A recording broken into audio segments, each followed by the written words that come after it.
protection or something That like that. actually makes sense. That makes sense because those would be the spells that are under that aren't under OGL. Yeah, because it's like blah blah blah's magical, hut. Instead, it's just magic hut. So what would Hex be then?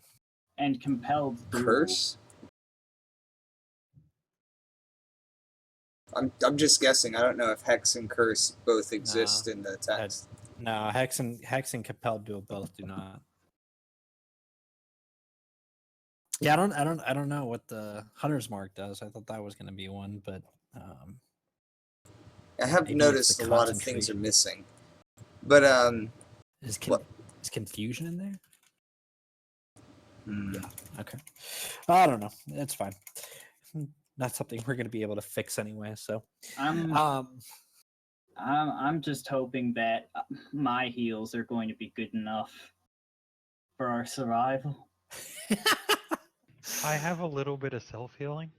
I have cure wounds and lay on hands. You also got your divine ability, didn't you? Yeah, the Palor's Light. I actually have not read up on that again. Yeah, you might want to just have it mentally aware of it anyway. I can throw rocks at people, so I mean, there's that. I can conjure a rock and throw it at people. Hey, I mean, if it's conjured, then it probably has a saving throw for like whatever it's for. Actually, roll on the spell.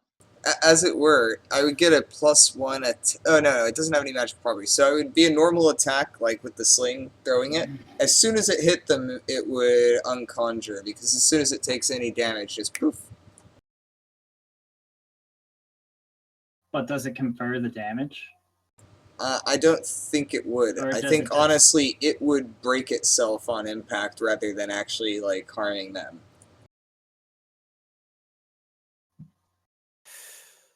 I don't know. It has like a certain amount of hit points. Anything that you conjure with that. So like technically, I guess it could deal so much damage before it broke. Which spell are you looking at, out of curiosity?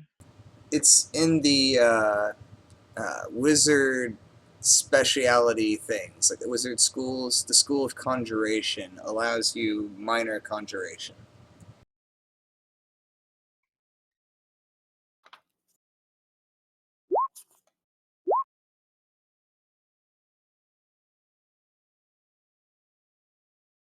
I just had a fantastic idea. I'm going to create a text document with important bookmarks in it for the PDF.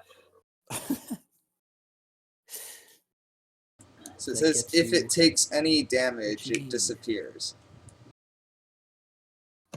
Yeah. So I imagine it would take. This is what that was an idea I was playing with originally for one of my campaigns was, like wear and tear on a weapon and kind of figuring out how long a weapon could last. But I think in a sense like that, there would be some sort of transfer of force onto you throwing the conjuration, while a normal weapon could take that. I would. I feel like it would be like maximum 1 HP. Stuff is improvised weapons, but wait, what did you repeat? What you said? What do you want us? What do you want us to call you? Done's good enough. Or okay. Well, repeat what you said, Done. I didn't hear you. I would think you could probably use the conjured object as an improvised weapon. That would make sense. Which I assume there are rules for improvised weapons. There's definitely. I think it's like 1d4. Believe so. Yeah, it would be like a one go though, because I would imagine that there is some sort of transfer of quote unquote damage to the weapon when you especially for an improvised weapon. Yeah, I yeah. think it'd be like you make a rock and throw it, and then it breaks when it hits them. Yeah. Weapon improvised 147 to 168.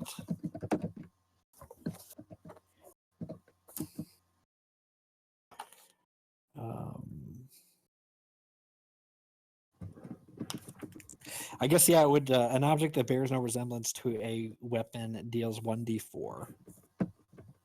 So in the case of conjuring a rock, it would be 1d4 bludgeoning. But if you Wow. conjured something that resembled another weapon, you could get that weapon's Yeah, damage. That's literally the By same looking damage at a it, rock you could does. conjure a dagger effectively or something. So Okay. If we are good to go, let's kind of pull it back into where we left off. I was looking up. That is not good music. The one issue with having so many options.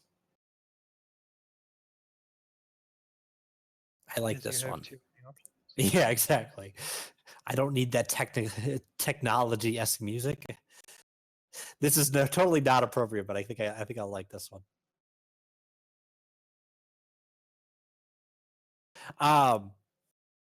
Hopefully it's not too loud. Feel free to turn it down.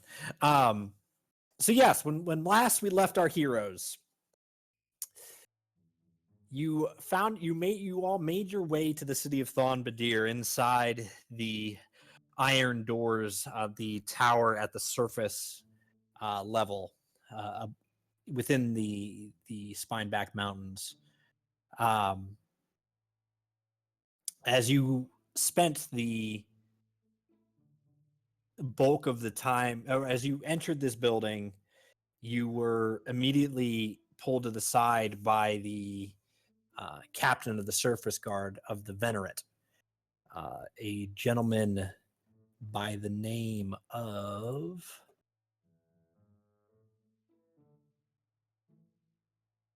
Oh, let's see. I should have his name. Yeah, if you have it on your hand, Gurdar Duskbang. Yep, there we go. As he took time with each of you to kind of explain what you would expect, asking you each kind of individual questions in regards to your history, you gathered a sense that the city you were entering was a strict one. Things that might be tolerated in the outside world would be looked down upon. And upon making your way into the market district of Thon-Badir,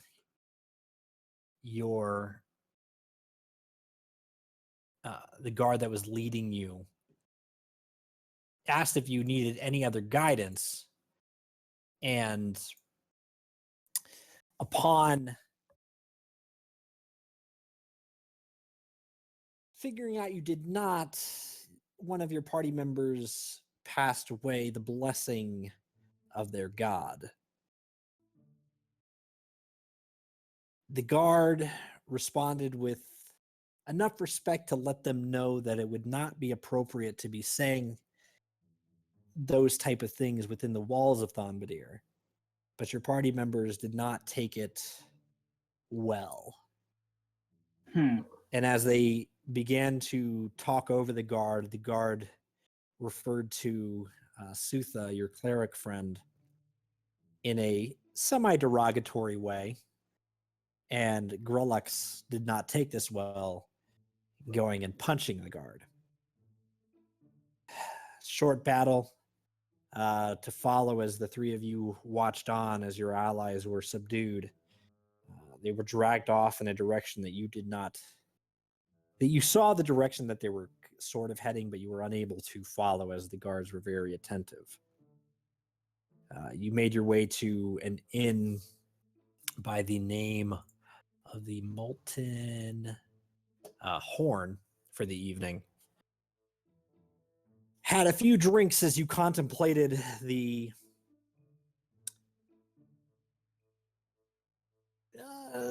destination of your allies, what your future goals would be. You had a small conversation with a gnomish female, Mimat, and a dwarvish male, Gimmis, as they made small conversation, informed you of their roles in the city before leaving you to pursue your evenings, and you guys headed to bed. We wake the next morning, well rested, a little bit invigorated, but still unsure of yourselves. The three of you make your way downstairs where a hearty breakfast is waiting for you. You are free to gorge and decide what your current standing is, what your party is going to do. There are a few other individuals within the tavern at this time, obviously patrons that spent the night. They sit at one of the they sit at various tables. You are able to get a free table if you would like. Currently, you do not see any faces that you recognize. Okay. I'd like to ask a question. Yes. What is required to write a letter? Parchment and ink. And that's it. No sealing wax or anything. If you're looking to be safe, pursuing wax might be wise. You know, just to if you're looking for the contents of your letter not to be read and wherever they're delivered, to the understanding that it was not read, then some sort of seal might be wise. Is there any way to like I suppose I could buy wax, but at the same time okay. I'd like to ask Sign a question. So Sign is kinda stuffing nudge his Sign. face with food, but yeah, he'll look up at you, a mouthful of food, and more food ready to go into his mouth, but now just resting in his hands as he looks up at you. And I ask him, "Hey, Sign, I've seen you writing. I've seen you writing earlier. Would you happen to have any parchment I could write a letter on?" And Sign nods and goes, whoa, whoa, whoa, whoa, with a mouthful of food, and sets down one hand of the food and rips out a few pages from his journal, and gets out a little bottle of ink from his pack, and then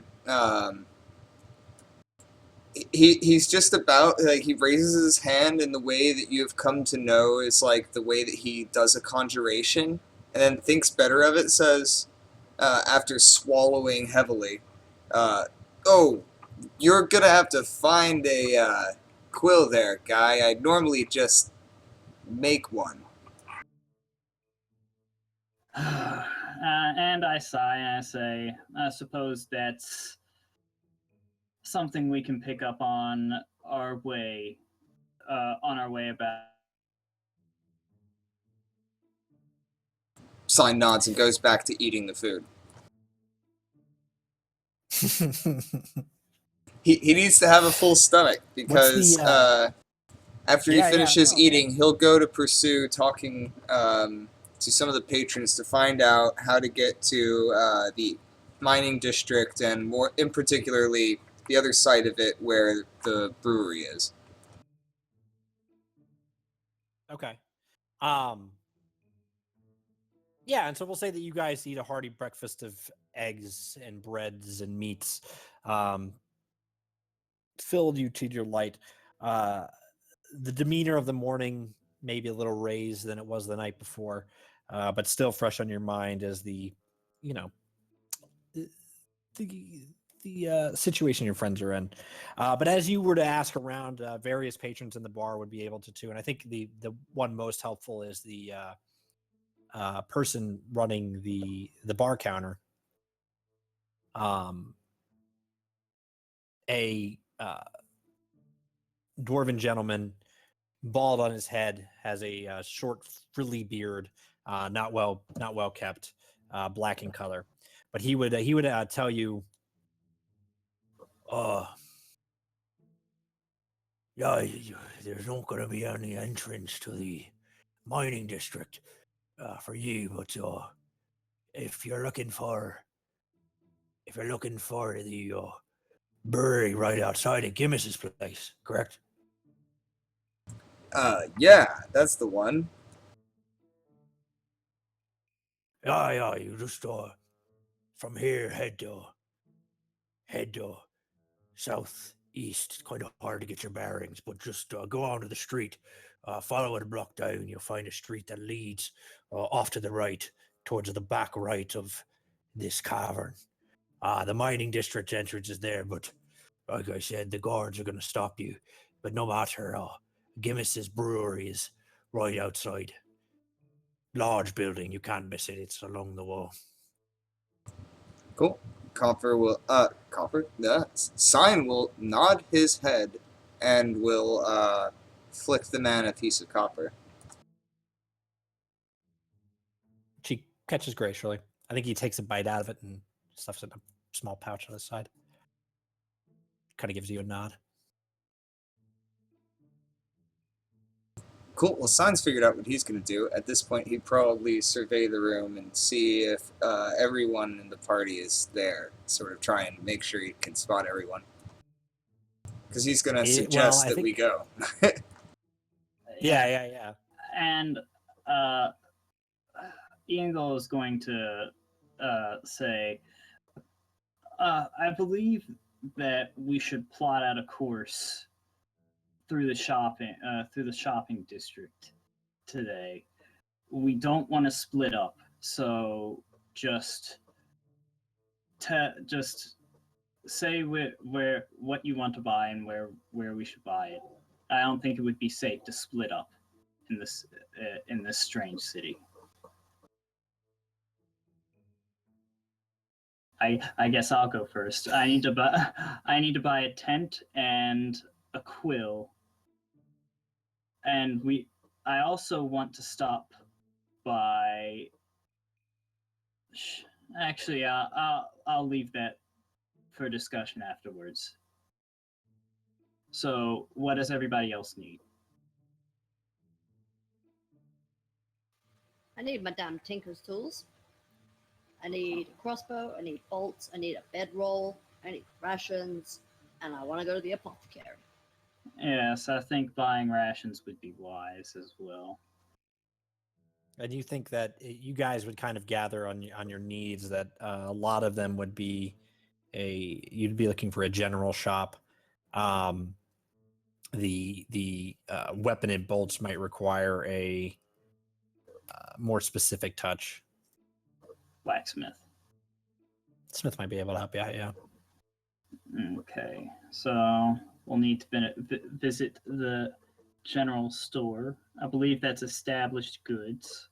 Then we'll need to visit Curious Concoction for the apothecary. Or wait, no, it's no stone unturned for the general store. No. You were right. Okay. Established goods. Then we'll try and find a blacksmith. Does that sound good? Works for me. All right. Does Sign have anything to add? Sign is eyeing the mugs in the tavern, and then just like looks startled back to Ian Gold when he realizes he's looking at him. Goes, yeah, sure, guy. All right, let's head out. So first stop, I suppose, would be the general store. All right. Yeah, and this market district's pretty easy to navigate. The buildings aren't like super close. You're not having to look from sign to sign. The easy enough to find established goods, and lucky enough, it is open. As the three of you enter the building, you are met with a variety of things, shelves stocked with various bedrolls. There's a few books. There's various tools, just kind of all over the place. You see behind the counter a female dwarf. Her hair kind of pulled in a thick ponytail behind her head.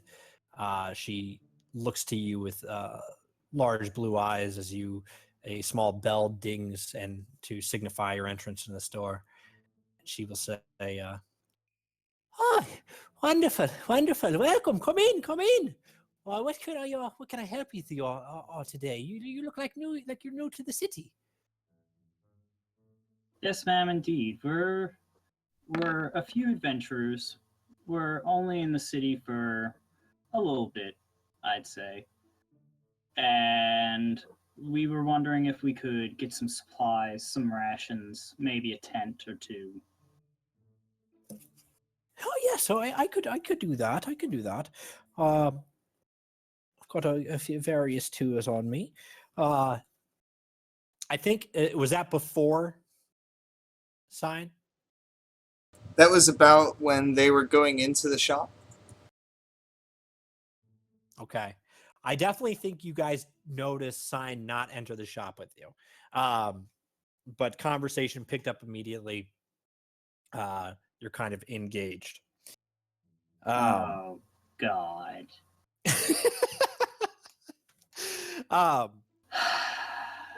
But she will say, "Wonderful, wonderful. Let me get a list here." And she pulls out a small quill and paper and begins to write it down and says, "So a tent or two? Did you need two?"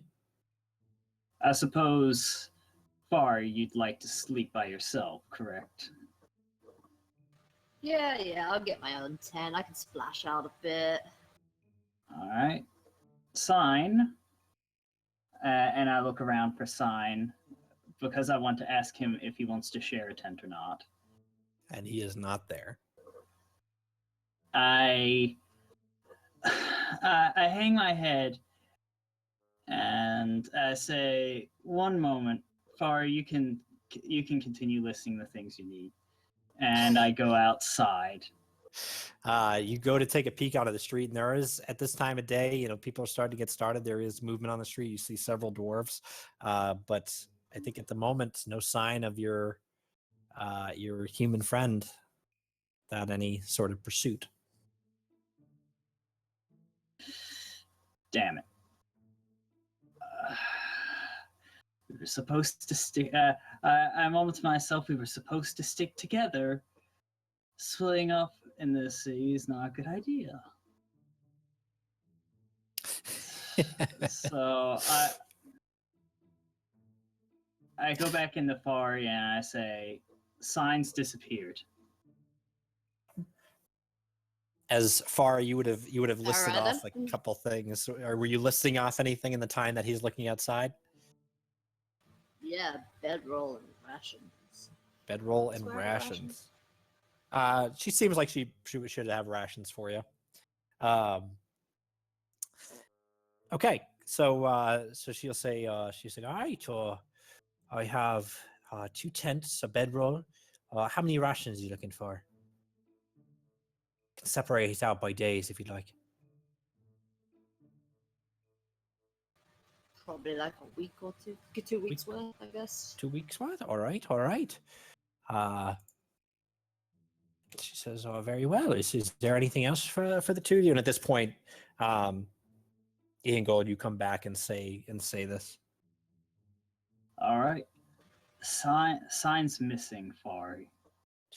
He's nowhere out on the street. What should we do? Yeah, it'll be fine. He's probably gone to do wizard stuff of some sort. I don't know. I'd hope. Oh yeah, totally wizard stuff. Well, I Are could you- use a bottle of alcohol of some sort. Okay. I'm sorry, I won't carry something like that here. You might have to go to the taverns or check out Kimmis's brewery. He might be able to give you something. goodness. His brews are very good, so we should visit him later. I think that's probably where we'll find. So And at this point, she's kind of been sprouting around the shop. She gathers 2 tents. She gathers the 1 bedroll, the 7, 12 or 14 days of rations. So, yeah. She's like, "All right, well, this is, I believe, everything you're asking for. Is there anything else before I give you a total?" do Fari, you have any tinker's tools here? I think one of my Noma's friends gave me some. Let me take a peek here. And she has to go to like a back room, and you hear the shuffling of boxes. And a moment later, she does come out with a set of Tinker's tools. She says, "Yes, I had one. Luckily, I had one on hand. These will run you a bit more expensive than the other items you're asking for, though." Just to Fine, note. it's worth it. She's like, "All right, so 12 gold for everything but the Tinker's tools. The Tinker's tools will be 50 gold pieces." Alright, Farry will just pay for the whole thing, yeah. All right. You slap I the... don't think I'm getting any help. I mean, I have 20 gold pieces now because, thank the Lord, one of those dumb ogres or whatever, half ogres or whatever they were, had 20 gold on them. But Were you looking for any rations, Ian? Because I assume what yeah. Fairy got was for herself. Yes, of course.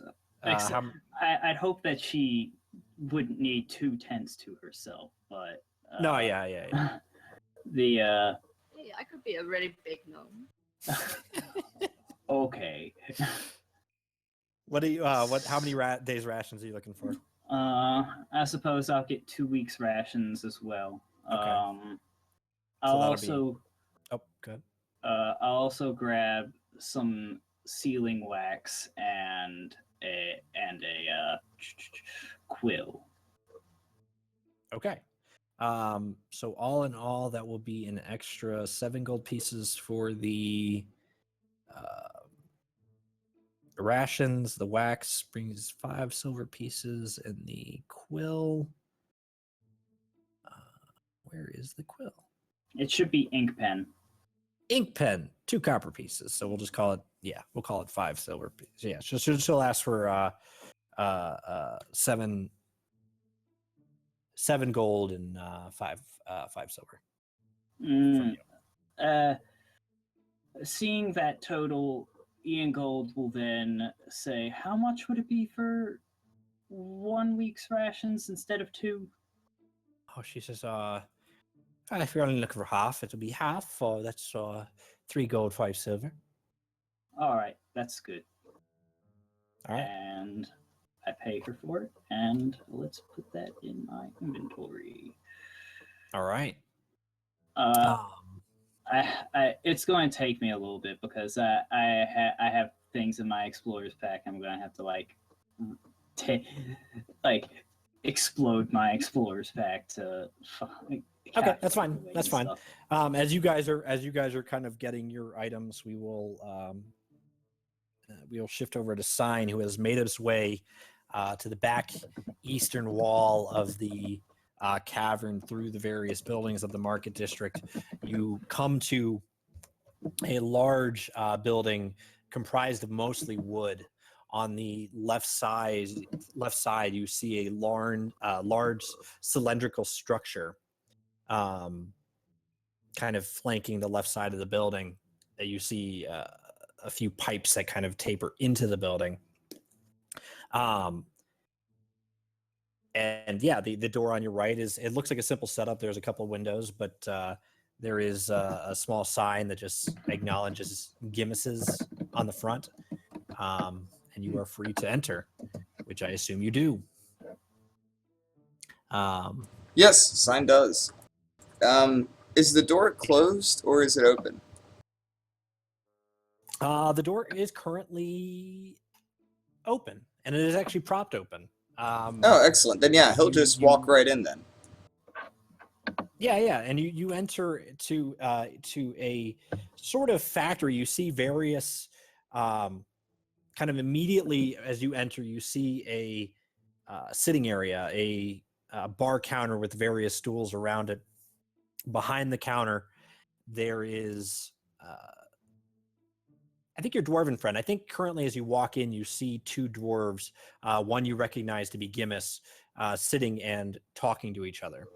But the room in front of you is open space. On the left side, kind of immediately immediately in front of you, you see piles of sacks of what you assume to be some sort of food or grain. On the left side, there is a few large cylindrical structures made of comprised of wood and iron. You see a large kettle-like structure with a slow fire burning below it. Various pipes kind of connect these things, as there is obviously some sort of process going on here. But as you enter, the one you recognize to Gimis is currently kind of locked in conversation with this other individual. He will look up as you enter and say, "Oh, hello, friend. Welcome. Come in. Didn't expect you so early." Oh, man. Hey, guy, I just couldn't stay away from this stuff. Looks like a pretty amazing place you've got going on here. When you got the time, you'll have to show me how it all works.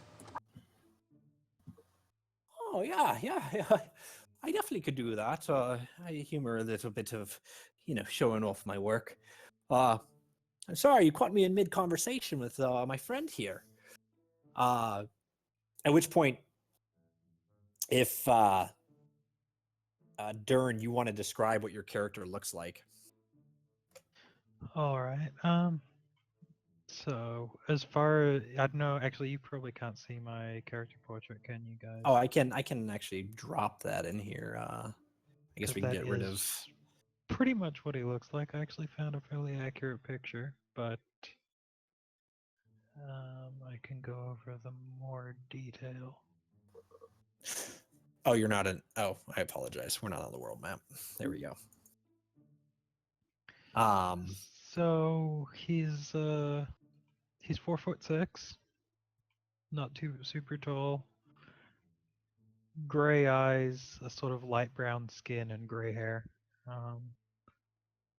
Weighs 160 pounds, so for someone that short, fairly heavy. Oh, I apologize. I was trying to jump over to your thing. I'm going to give you like a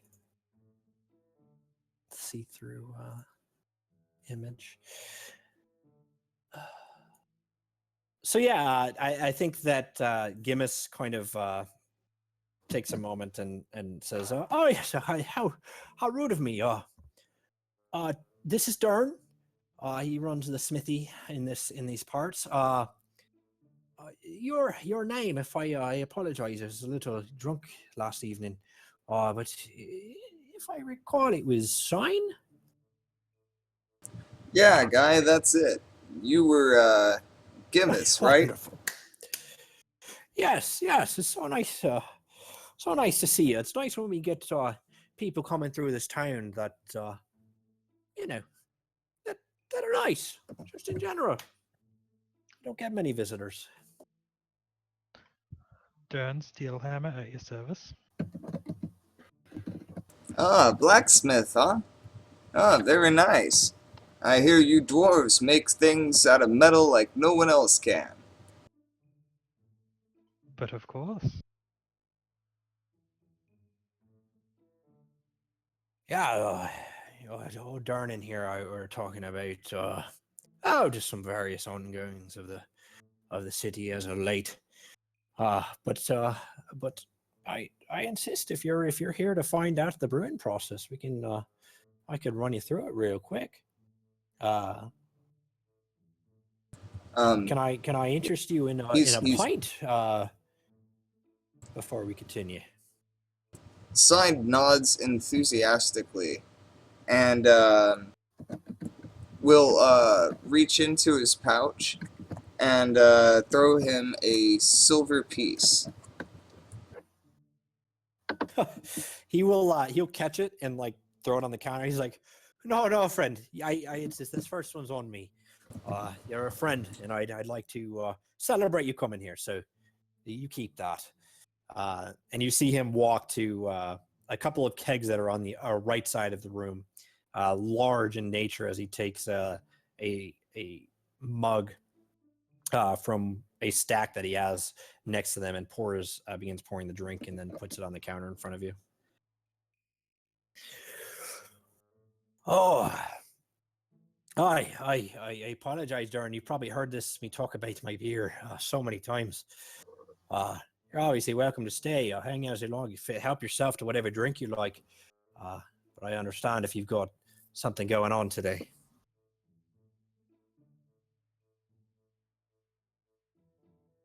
Yep, and Sign is he is going to be studious. And he'll pull out his journal, he'll take out his ink, and he'll stop for a second, and he'll sort of look around the room at everybody and just sort of sigh and put everything away. Like, he's, like, he feels like he could probably trust some of these people, but not with all of these, like, workers and stuff around. Like, there's just, that wouldn't be good. Oh, okay. I see what's going on.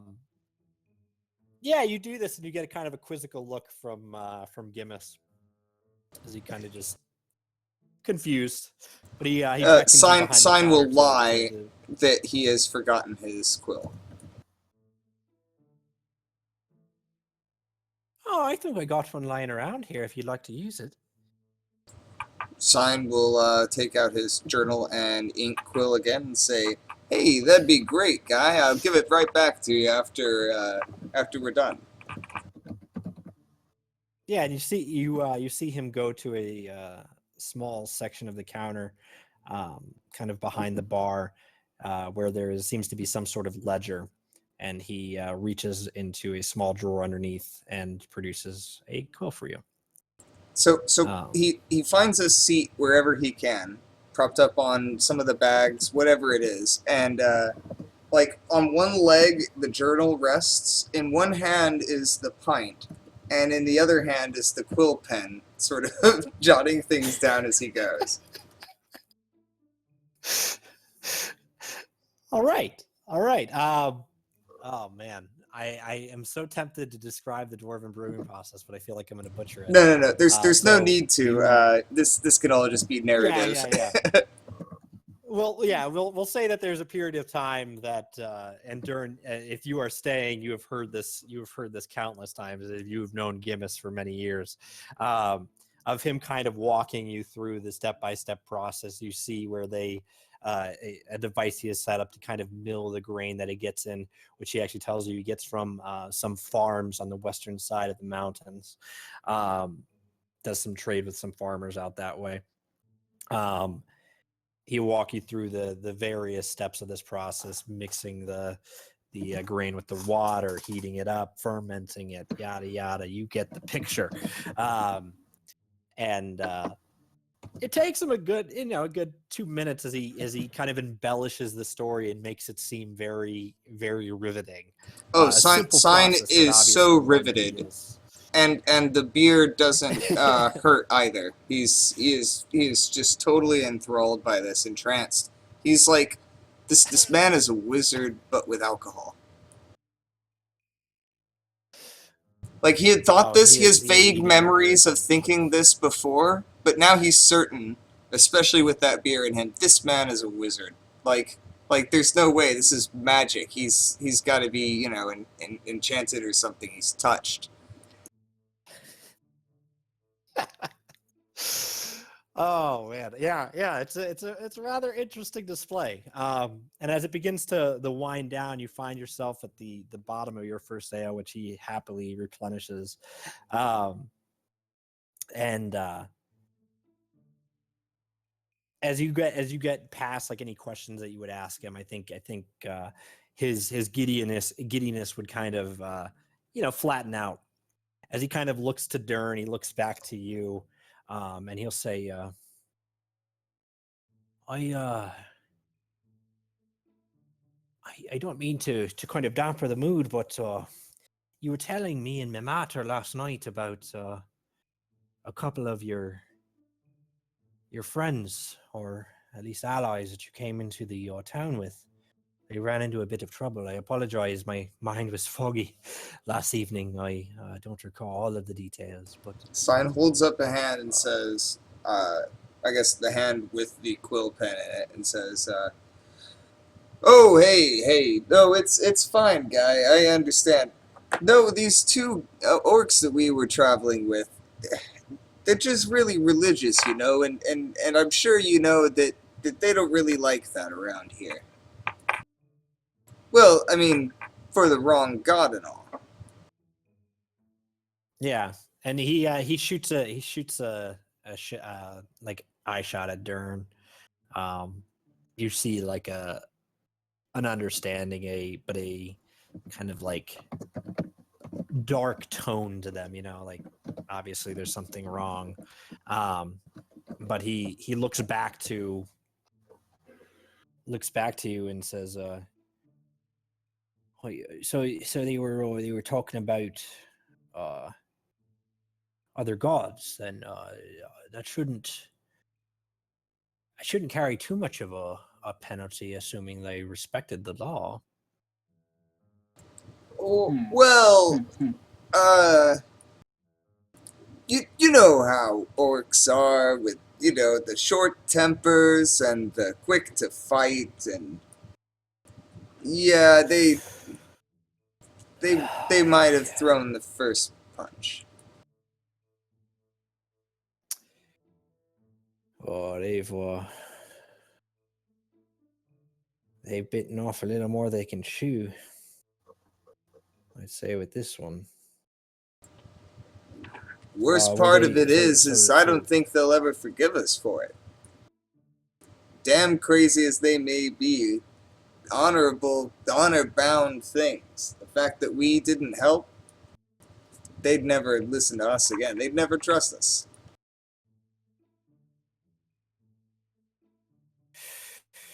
Oh, well, if they're really so hard-headed, it sounds like they were due for that situation, heading into a city like this. It's no good. Well, Fortunately, our city's not too sympathetic upon those that won't want to listen. Sign, he's on his second drink. How strong is this alcohol? It's not the strongest drink you've ever had, but it's enough to get you a little bit buzzed up by the second beer. Okay, then yeah. Kind of, I think it's more of it's half you're eager for it and half that the alcohol content. Gotcha. And yeah, he'll just sort of look contemplative for a moment and say, "I feel like they'd rather go out fighting."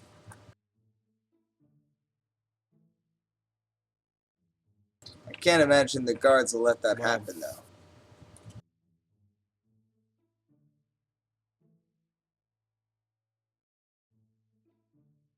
Well, there's a chance that it will. It depends on what they end up saying to the venerate and to the whatever council overlooks their punishment.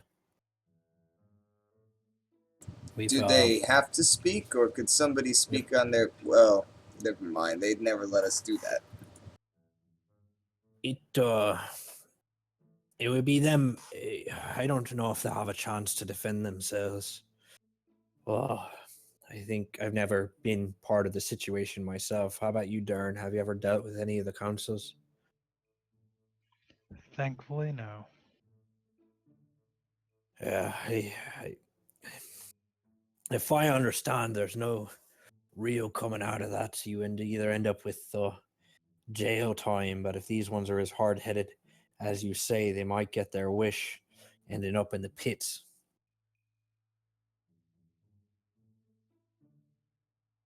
Sign nods gravely.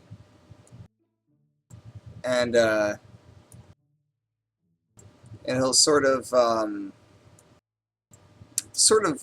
peer up at them and say, well, it's a real shame, because they would make really good miners.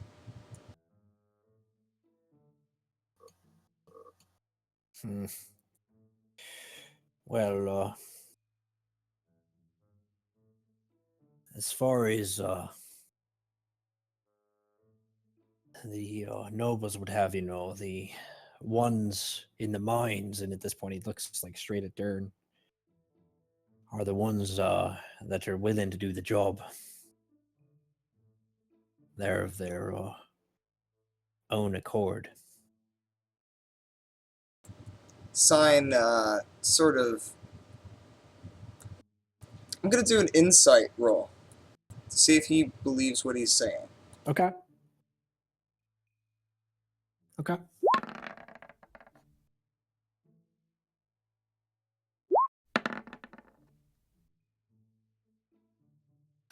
Um,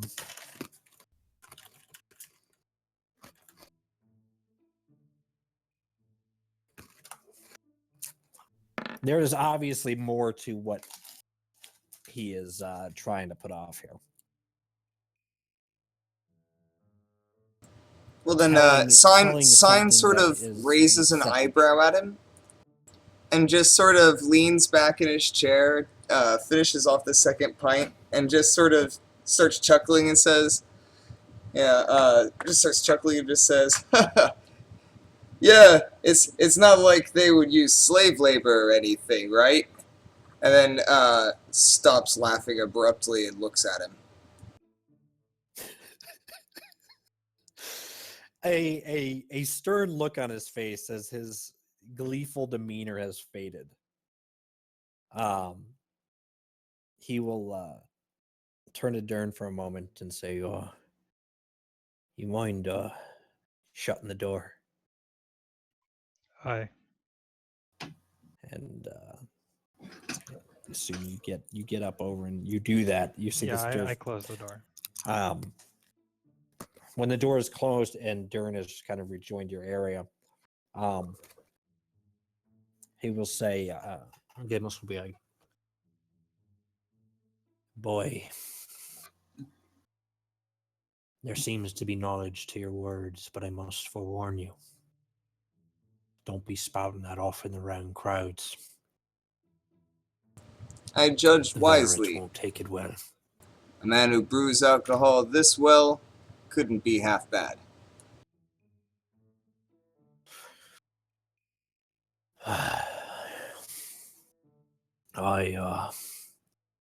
Sign looks very From wry. what we understand, from what we have gathered, understand, there are those individuals that serve their jail sentence come out. There are certain individuals that have publicly done wrong to the king, to the nobles, to the venerate, and are therefore publicly displayed for a execution of sorts. That's what it means to go to the pits. But there, still further, there are those that have looked to undermine the king's rule in secret. Those that talk about him, his nobles, his henchmen. Well, there's no public display of punishment for them. Two things, my guess: torture in the deepest parts of the dungeon, or, as you're saying, some sort of enslavement down in the mines.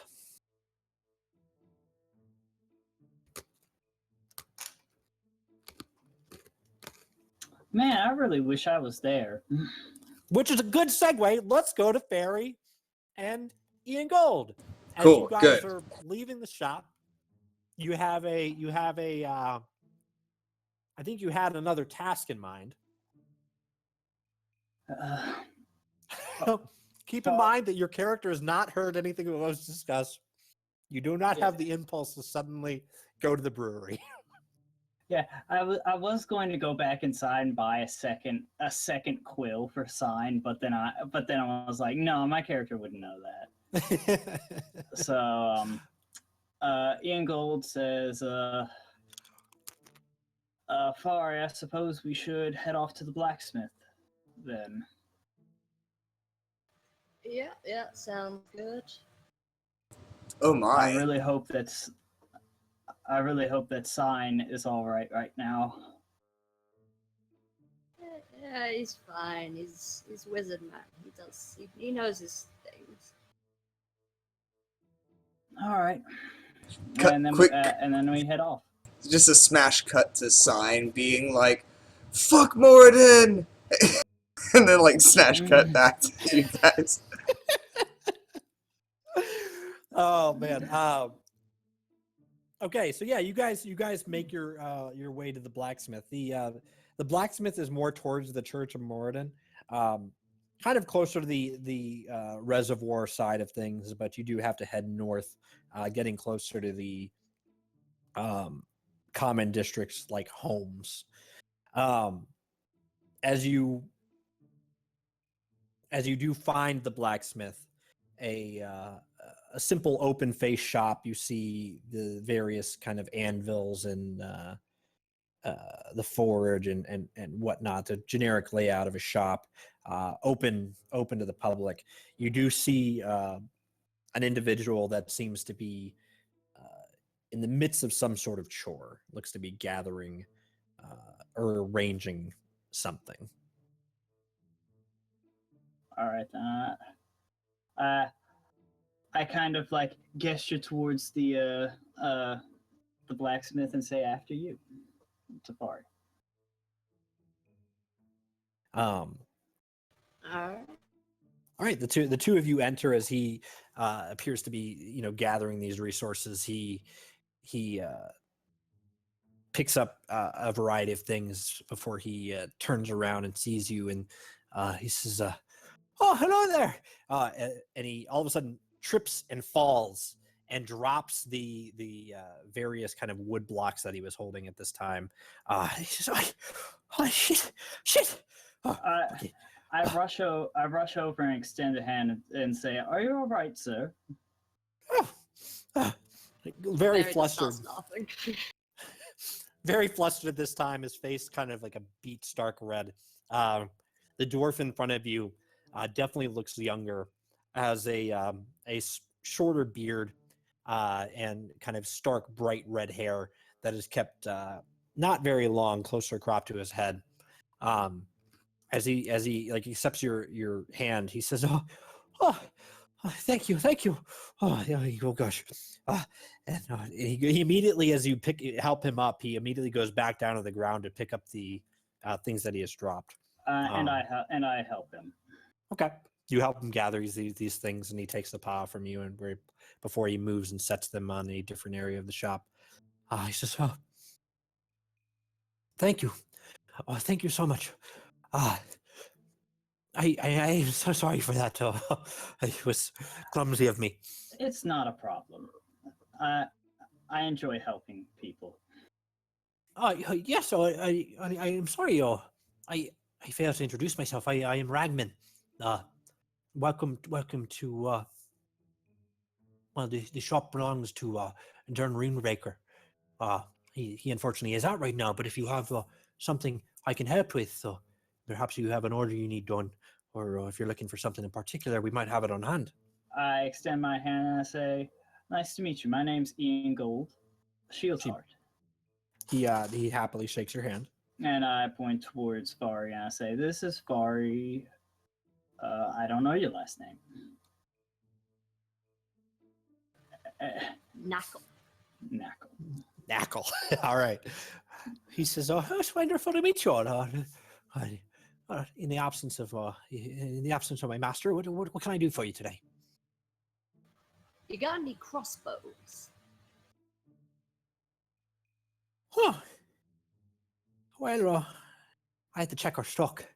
We might. Give me a second. Give me just a moment. As you see him kind of run to an area of the shop on the back side. There appears to be a weapon rack with various blades in it. You see him kind of piling through sifting through a pile of various objects. You see most of them are silver in nature. He before he finally picks up a small device and says, "Oh, what do you look at that? This is curious that we'd have something like this. So I didn't know that the master made this. It might be for another order, though. We do have a crossbow, I'll be fine. but I don't know if I can sell it to you. Would you mind waiting on my master to come back just to confirm that it's not for somebody? I don't know. How long would he be, do you think? Oh, he should be back in not too long. He has a morning ritual of sorts. Deals with a brewer by the name of Gimmis in town. Has a couple of drinks with him before he comes on over. I'd like to make an insight check on. Would it be an insight check to correlate whether what's it? Sign would be at the brewery as well, since he just brought that up.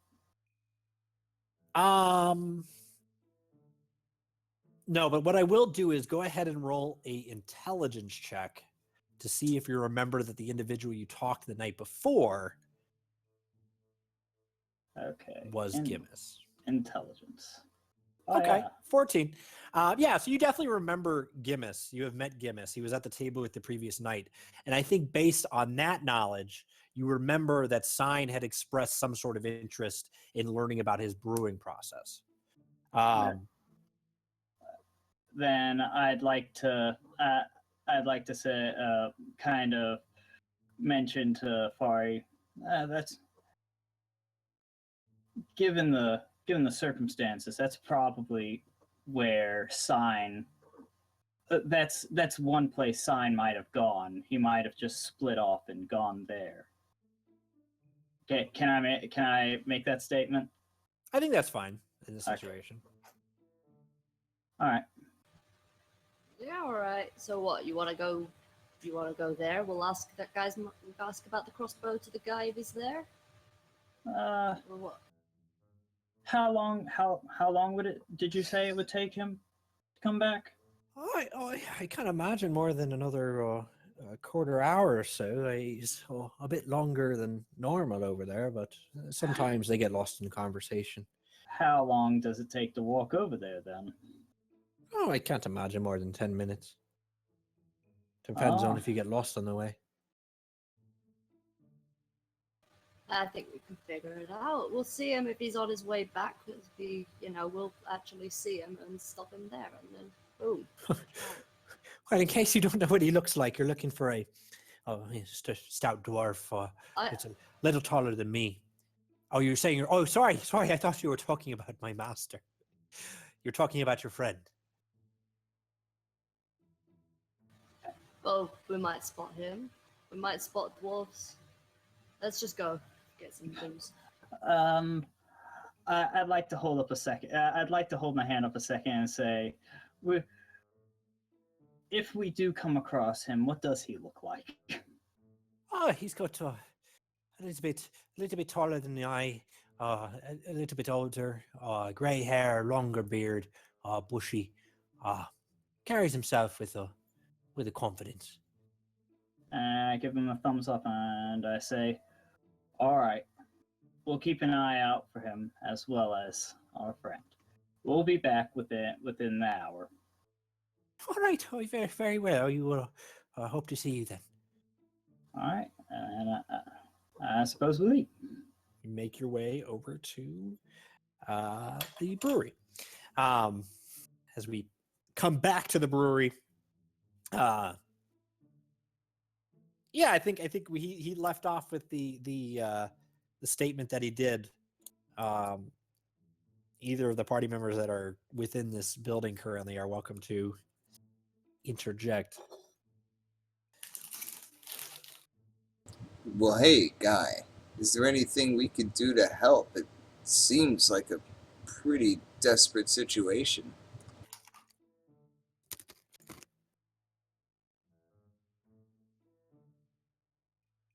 I mean, it's not every day you have a wizard, and he holds his hand to himself, a paladin, and points over his shoulder at no one in particular, and a gnome to help you out with your problems. Boy, I'm glad to meet a concerned person for the well-being of our city, but I must say I don't know where we would begin. I will let you know that there are a few of us that have been talking as of late. Mimat, you met last night, and knows about the situation, and we have our dreams of what the city could be. But I'm not sure where. I think Darren here kind of has a mind of his own. I'm not sure. I assume he doesn't agree with what the strong spines blokes are doing to our own people. Hey, Darren. I try not to talk about it too much. So why he's heading these parts? We had a little bit of a shake-up recently, though. People started getting talking because a woman, human, came to town. She was looking for one of her friends. His name escapes me right now, but a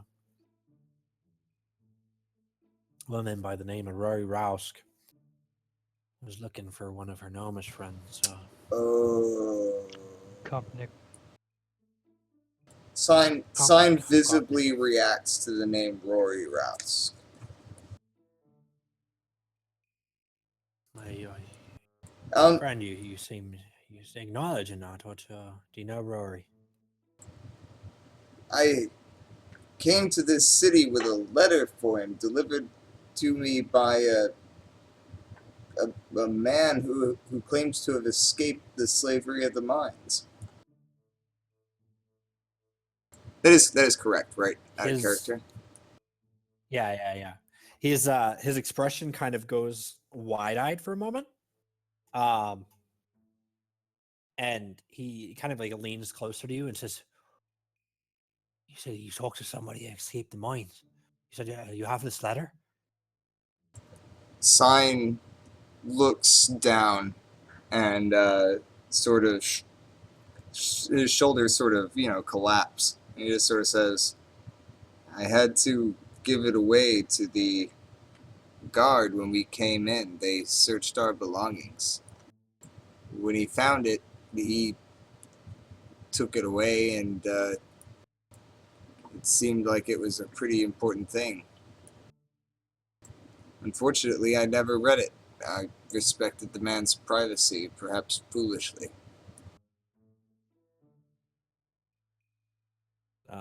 He begins to say something as all of a sudden the door opens. He says, "Oh, sorry, we're closed for an hour. If you folks wouldn't mind coming back, we could help you out with a brew or whatever you need." As Ian Gold and Fari have taken a step into the tavern. Sign says, "Whoa, hold on. This is that paladin and that gnome I was talking about." Oh, I remember. Yeah, you close the door, please. So Sign turns to them and pulls out his journal and starts just like, he's so excited, starts excitedly telling them all about like just broken phrases about brewing. He's so enthralled. He's just like, "Oh, and then the wart has to, and the fermenting, and the alembic. Have you seen out there the big and the condensers, and he's like flipping through the thing and like trying to show you pictures and like diagrams and things, and then he like sort of slows down a bit and says, oh, and these guys know more about the miners. And As exasperated, you begin kind of yelling this stuff out. Hopefully they close the door. Ian Gold, are you here? You are muted. I will let you know that. Okay. Ian Gold enters the tavern or the brewery, silent, stern look on his face. Fari, do you have anything in reply to this conversation or to this opening of this conversation? I had myself muted. I had myself muted the entire time. I was trying to say while he was giving me this this lecture, I give an exasperated look at Gimmis. Gimmis has a stern look on his face. Not the jolly face that you saw previous evening. Fari, did you have something you want to say? Or are you just listening with intent? No, Farah's just taking it all in. Okay. A bit confused. Warts, mines, brewing. Yes, quick exchange of words. Okay. Then I'd like to say, calm down, Sign. What did you say? Simon begins slowly explaining from the top the brewing process. Let's skip to the part where you said they knew about the letter. And then Sign Miners. The miners. Yeah. Then Sign gets a little more solemn, and he says, very sort of quietly, yeah. Apparently, what we've heard is true, and they do seem to imprison the people they don't like, torture, and sometimes even send them into mining slavery. But shh, don't talk about it. People don't like it. Yes, come away from the door. Come away from the door, please. Come sit. Let me get you a cup of ale. And he kind of sets one in front of each, even giving one to you, Durin, as you were now kind of like intently listening to this conversation. Ian Gold, hearing that slavery is rampant in this city, gets a very what's the term? I used this before, so I'll use it again. Taciturn. Look. God damn it! You're gonna make me look this shit up. Taciturn. It's basically stony-faced, uncommunicative. Nice. No, that's a great word. All right. The dwarf. Gimmis will just acknowledge what Sign has said, and will say, "Aye, but as we were saying, we'd be hard pressed to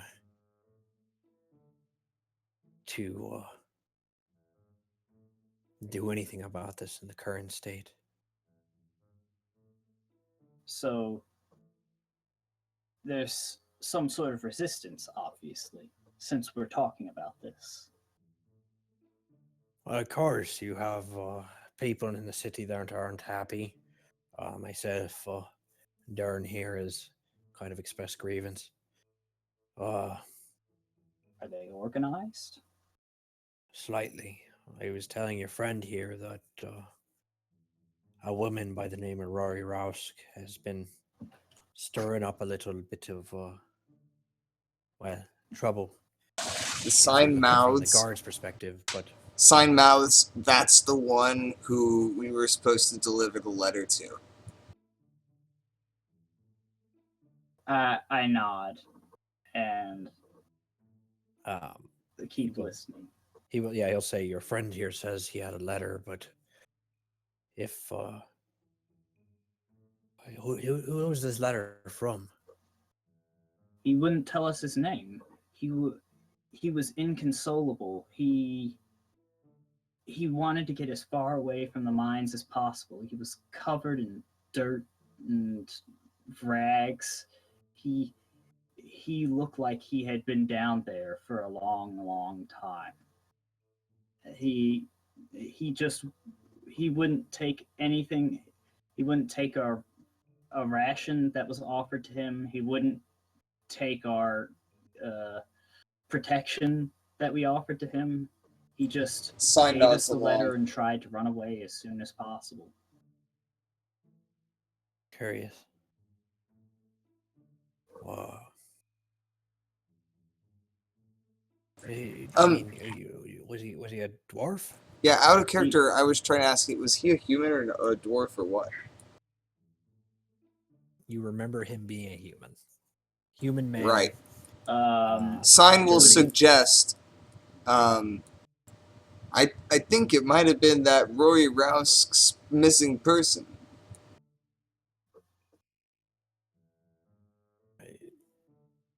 So it was a gnome then. Oh. Should I roll an intelligence check?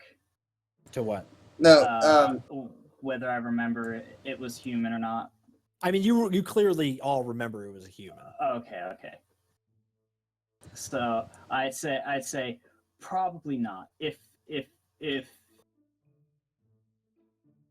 it he or she? Sign just like sort of Well, I mean, shakes his head and just says like, "Who is Rory Rousk?" Rory Rousk is she's just a woman who came into this town. I think it was 6 months ago, looking for her a friend of hers. I think Dern just reminded me, Kopnik. How could somebody deliver a letter to somebody who's only here transiently, who's only here for a short while? It doesn't make sense. Where does this Rory Rousk live here? The situation. Rory Rousk works at the gold vein.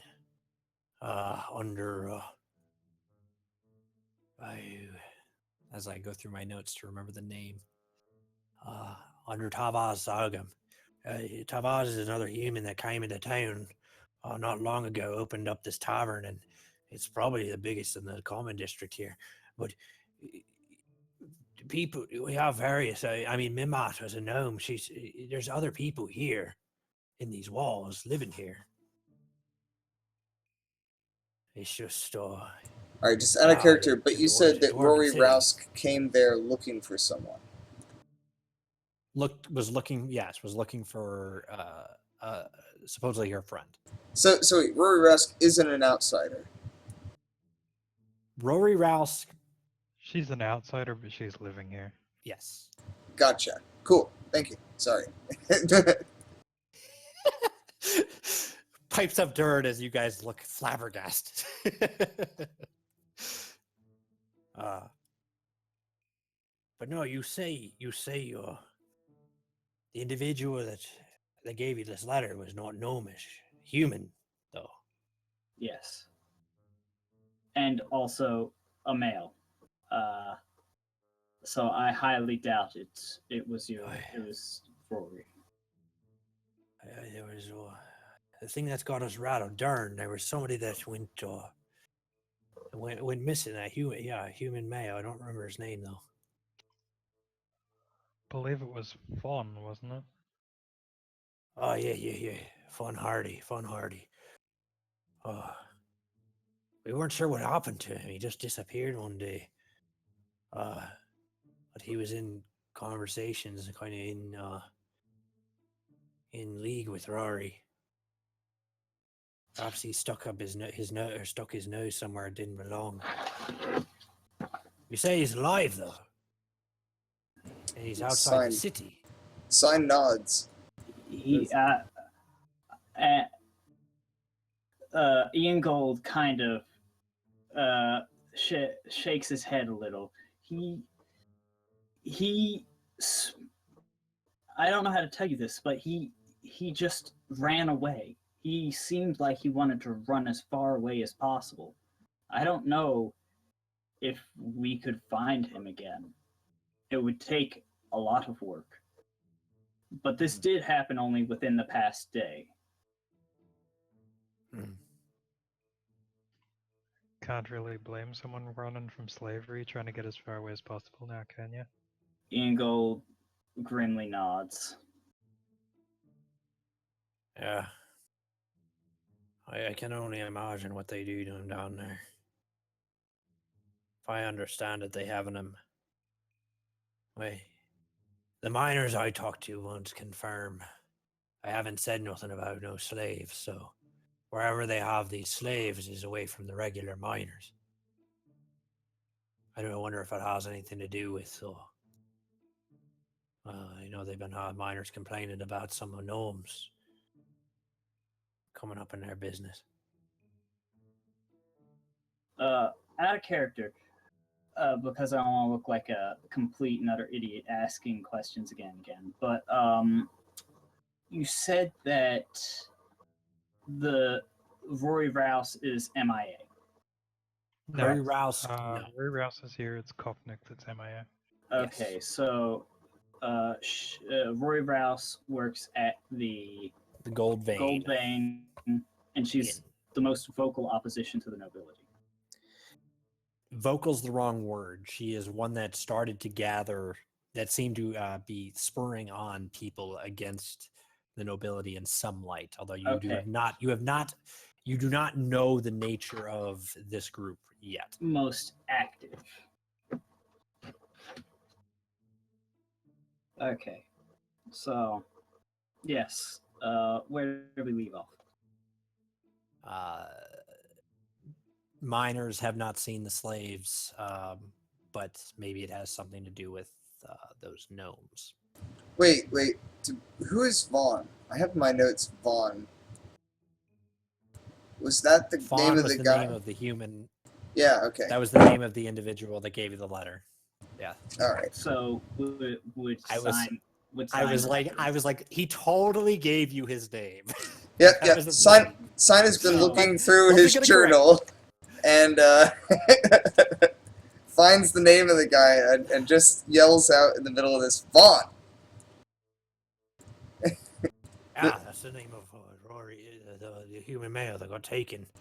That was the name of the man who escaped, Vaughn. I wrote it down. All right, well, very good. We have confirmation. Huh. Wait. My friend, you have entered a bit of a sticky situation, if I do say so. The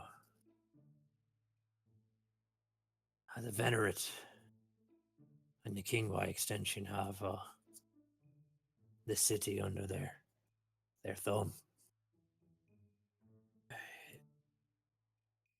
The discussion that Rory Rouse was putting forth was that we would need a movement of the common people in order to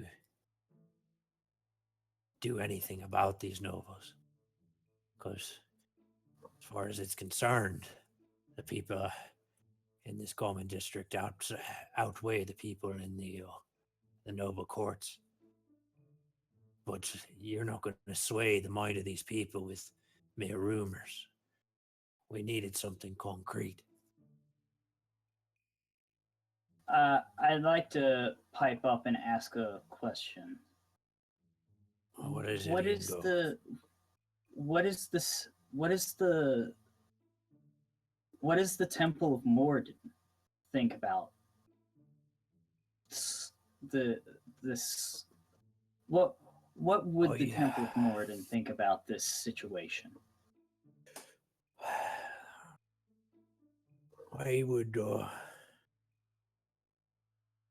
I'd be curious if I can't imagine they're involved. That's not what the teachings of Meriden would put forth. Meriden is a good presence in the city. The helping the people with various things, and Martin, as far as I take it, and I don't know how you feel about this, Darren, but Martin represents the good of the dwarves. He was, as tale has it, he's our creator. And I don't think he meant any evil intent for his creations. No, I have to think that the temple is not involved in this. This is motivated by strong spine in his court, looking to stamp out any question of his power. How much sway does the Temple of Moradin command over the common people, and in turn the nobility? And how much power does the nobility hold on the Temple of Moradin? Without any proof around here, I don't think you're gonna get far. I think the Temple of Meriden is going to sit where they are without, as he says, proof. Well, I'm just thinking a little bit ahead. If we were to bring proper proof, would the nobility be able to override the Temple of Moradin? And would the Temple of Moradin be able to stir up the common folk? It wouldn't be a matter of overriding, it'd be civil war. We have the benefit of having the numbers. The question you're asking is whether the Temple of Mardin would back the people or the king if this information was brought to light. And honestly, I can't give you an answer. The hopeful part of me would hope that the clerics and priests of Meriden would do the right thing, but the clerics are people too, and if the king and his courts have them under his influence, well, I have to think that they would go to the king. But if they're there for Meriden's purpose, well, they would back the people.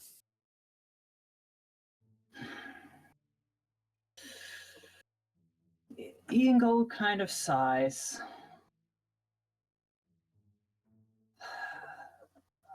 And says, honestly, I feel like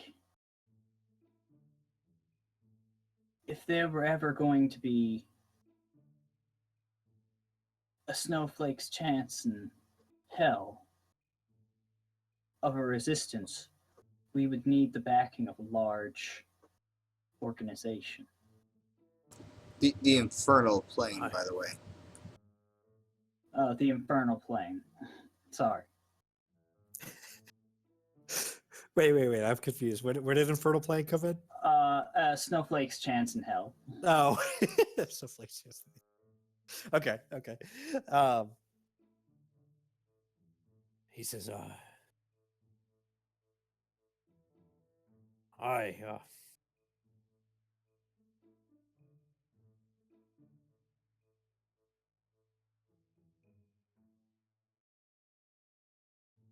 I must warn you that this is not necessarily your problem, and as you've seen the fate of your allies, that the city is not forgiving. But if you are seeking to help our city and release it from under the thumb of suppression, well, it sounds like proof is the place to start. Indeed. That's what Rory had in mind, and if this individual Fawn has seen where the slaves are, he'd be our best bet at getting that concrete proof. That or trying to track that letter down if it still exists. True. But What happened to the letter? if They said Sign, the guard took it from you? if what Sign said is right, the guard took, I believe, Gedden, was that his name? Get our Dustmane, I believe, took it from him. Yeah, and for your information, Dern, you I don't know if you ever had like a long conversation with Dustbane, but you have met him in passing. Stories that you have kind of collected in your time here. He does head the Surface Legion, mans a tower at the top of the city, and you would be aware of at one point your city had made an attempt to kind of build a small town on the surface of these mountains, a sort of plateau where this tower is built upon. There was the attempt of a town, but it kept succumbing to ransack by a tribe of orcs, and eventually the city between the guard and the king decided to just say, "Fuck it, we're destroying that town," and everybody that's considered a citizen now lives within the walls of the city, or the protection of this cave. But yeah, Gerdar Dustbane. I don't know if you've had a long conversation with him. You do know him as the leader of the Surface Legion of the Venerate, and a level-headed individual from your experience. Sign, did Gedar take the letter, or did someone else take the letter from you?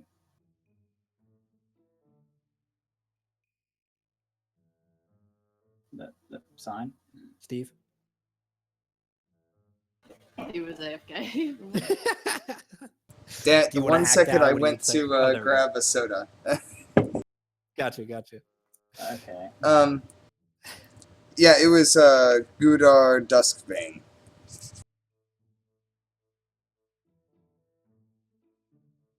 The leader of the Surface Legion took it from him. Of And Venerate. Yeah, I will relay the Surface Legion information. Gotcha. And yeah, they had a mild dealing with him as they entered the city. Sign, when he asked you about it, did it seem like he wanted to take the letter from you and relay it to someone else, or did he? No, he want to definitely destroy it? wanted to take the letter and probably destroy it, but I couldn't tell. I looked the man deep in his soul, and he seems like he's troubled by these problems, but doesn't think there's any... I don't know. He didn't seem willing to help. If It would he's have part been. of the Venerate, then no. I imagine he's in a bit of a situation. You keep saying the Venerate. Is that a word That's for the city god, basically. Oh, okay. Yeah. That's the guard that you met when you first entered the city. That would be the guard that took your allies. Okay. For some reason, when you kept saying Venerate, I was thinking venerated, like they were part of Morden, or the Temple of Morden. That's what confused me. I thought the Temple of Morden was a bunch of bad people. No, the Venerate definitely work for the king. Obviously, a name chosen to enforce that idea of respect in the city, but yeah, they you haven't seen anything to suggest that. And I think even in fact, the guy said that he does not frequent the Temple of Mirrodin in the conversation that you had the night prior. Okay.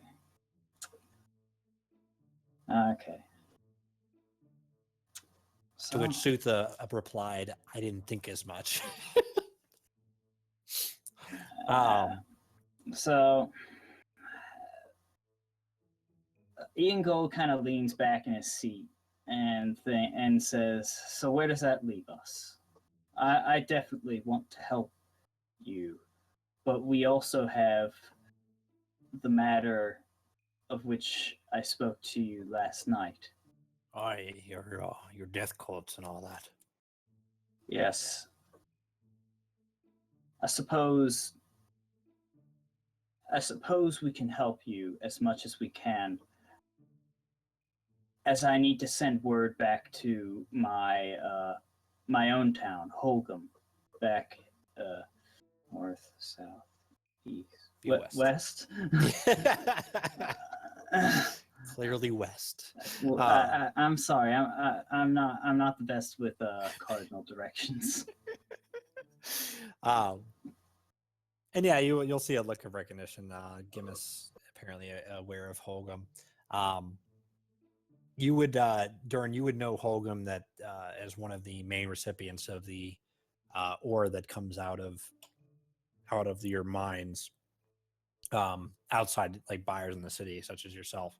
A bulk of it gets shipped to a diverse city set up by humans, but consisting of hill dwarves and various other races out on the western coast of Thonbadir.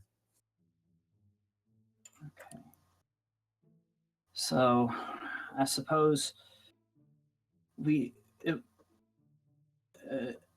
to my knowledge, it'll take about 8 days round trip for a letter to get to my order, and a response to come back.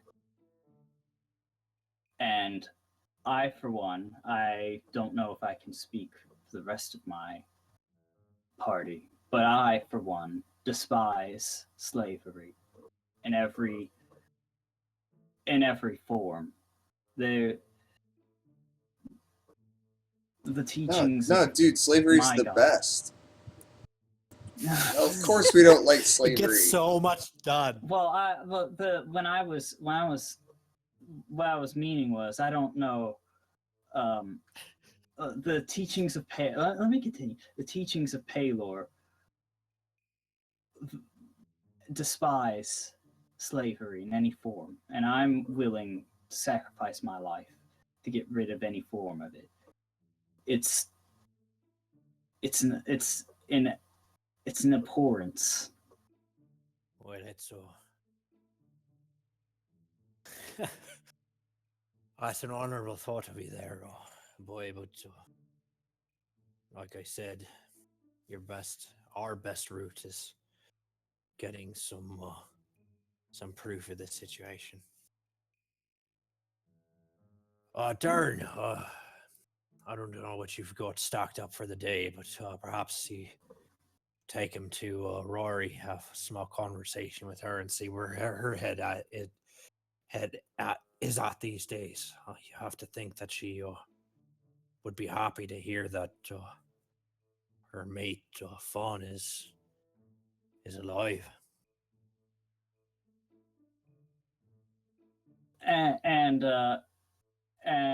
And Ian Gold, seeing that the conversation is almost done, says, we were at your shop earlier today, looking for various goods. And so we should probably make a stop there as well. Aye, we can do that. What were you looking for? And I guess to Fari. Crossbow. You had one, but the guy wouldn't sell it, said you might be doing it and selling it to someone else.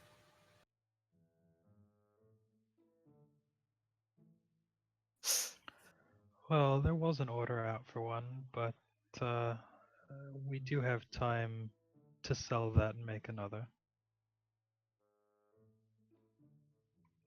Might have to charge a little bit more, though. Well, I would be using it in the, aid of the town to try and rid slavery. I feel like a discount should be in order.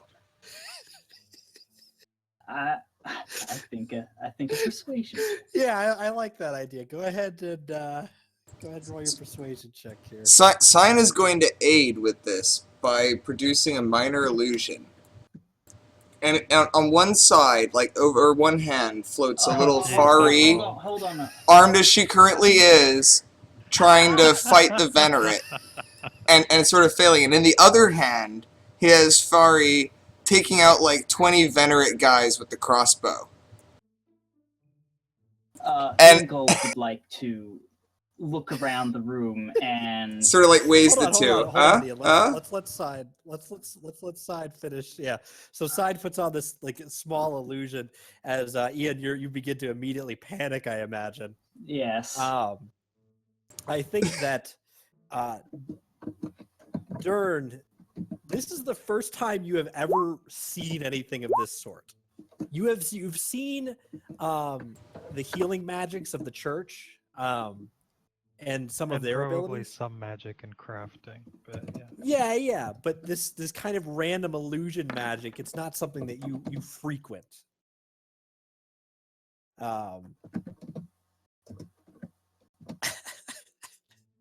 But I guess with that, I would have you roll at advantage, but you rolled a 3, she rolled a 5. So I guess we both rolled the actual same number. It's kind of amusing. Like our dice were both on 2. Oh, that's funny. I call broken dice. Let's hope that this thing doesn't continue where we roll 20 and then I get really good rolls and you guys get all poor On the rolls. plus side for attacks, at least I get to re-roll ones And then we all die. Yeah, then you all die. So yeah, I guess kind of being blindsided by this display of magic and understanding that this group intends to help out your city, a small discount might be in order. I was actually thinking, seeing as I was trying to get him to pay more, and it wasn't like there's a huge difference, probably going even. Oh God, we're haggling with each other. Fari, so what I want to do, what I want you to do, is with. I'm just gonna go ahead and click that because I don't part with my money easily, and we'll haggle. Well, all right, fair enough then. Yeah. So we'll say that yes, the dwarf looking for some price more has stepped down from that. Will go base price with you. Is that kosher with your 5? Right, I'm probably going to accept that. Yeah, he seems stubborn. Yeah, it's a there's a look on his face. So which one were you? Well, I guess we can do. Obviously, we'll get back to your shop at some point. But which one are you actually looking at here? Is it the hand crossbow or crossbow light? Or heavy for that matter, but I doubt you'd be looking for heavy. I'd have to use heavy. I'd probably use the light one. Okay. All right. So yeah, that'll be waiting for the shop, and you guys can. I guess yeah. As you, I think that before you leave, No, I think we'll have a role play moment. So Dern, kind of hearing this conversation, you hear some of the insight of this group that you are currently meeting for the first time. There was the toss out of something to do with the death cult, which you have no idea what that's about. But they do seem like an eager bunch to help your city's situation. The other thing you picked up was that there's an intention to send a letter with a courier. You have in your mind, because I think you've been in the city long enough, you know, and especially with the idea that these the Venerate took a previous letter from them, you have it in your mind to warn this person to be careful, as the guard might look for that type of thing. I'm gonna let this moment play. Like, if you want to warn him, I'll let that play out. I need to use the restroom. I'm gonna grab a drink. Actually, if we don't mind, let's take a small break here. 3 I'll to grab 5 myself minutes. a drink and Yeah, and we'll reconvene in a moment here. All right, Sounds good. All right, I like how this is headed. You know what? I know next level is probably not for another couple sessions, but I've been thinking about where to allot my well, is it skill points? Oh, hello. Man, I'm having way too much fun. Yeah, I'm enjoying this. This is really nice. But yeah, I'm wondering where to throw my skill points next, because next level up I get I think it's +2 or Get something. +1. Whatever you do, make sure it makes one of the numbers an even number if you can. An even number? Yeah, because even numbers give you an extra bonus modifier. Odd numbers don't. So like if you have a 15, if you raise it to 16, it becomes a +3. But if you have a 14 and you raise it to a 15, it's still just a +2. Yeah. So I'm probably going to add 2 to my charisma to get it to 16. So Oh, yeah, that'd I be can nice. have +3 charisma. Do you have anything at +3 Because, that you could boost up to a +4? Yeah, strength and constitution. But I feel like I'm in a solid place with that right now. Yeah. You know? It doesn't seem to be an issue for you, yeah.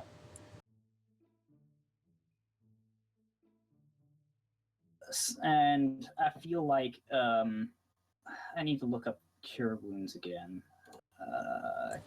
I know that it's wounds. important Well, for a lot of your paladin like things too. So like it would be good to have that extra point. Yeah. So Do you have any negative modifiers? Yes, dexterity. See, But it's only -1. see, it might be worth it as well to just get rid of that. But I mean, I could see either way. The charisma bonus would be nice too. Let me open my table of contents here, and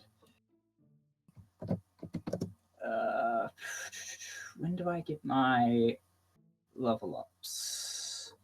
Ability score improvement. 4, 8, 12, 16, and 19. So that's like 2, 4, 6, 8, 10. Yeah. You get 10 points to allot. So I suppose if I boost my charisma and I boost my dex, so it's not negative and I don't get a -1 on initiative. That would be at level 8. Yeah, I'm definitely going to do charisma, I feel, because it would help me a little bit with healing. And I have a feeling that I'm going to since I'm the since I don't know if I can claim this, but I feel like I'm becoming the face of the party somehow, even though I'm like inexperienced. You're the tank, and when you're the tank of the party, you are basically the hero of the party. Like by all intents and purposes, like you're the guy who goes in first, and we're backing you up, like at least in every combat situation. All right, so having a good charisma will help me a lot. So charisma then I'll buff Alright, I'm up. back. Yeah, welcome back. So I'll buff up my dex so I don't have a negative modifier on that. But here's the thing. After that, I'm not sure if I should buff my constitution or my charisma, considering that I'm going to have to be pretty tanky, right? But I'm Well, also going to have to heal you guys. You would be level 12 at that point. So really, you'd want to look at what sort of abilities and skills you'd have, and sort of what, you know, you can't really make that choice You right talking now. about I'm talking about my Your ability. level up bonuses? Yeah, my level up bonuses. You won't necessarily know what you need until you get there. Look at your odd stats. He just 'cause- Yeah, He I just gave him told that me. same little run through. Yeah. but not For me personally, when I hit level 4, I'll give myself +1 to strength and +1 to con, which will put me at 18 in both. dang. Yep, I'm getting 1 to Dex. Do your racial bonuses? +2 to both of them, yeah. Oh dang. So I think I'm becoming less. So since you're extremely tanky, I'll probably end up grabbing a lot more charisma, so I can help with cure wounds and whatnot. Well, it won't be such a huge problem once we have, like, healing potions and things. We just aren't quite rich enough to, like, buy a bunch of those yet. Yeah, considering that they're 50 gold.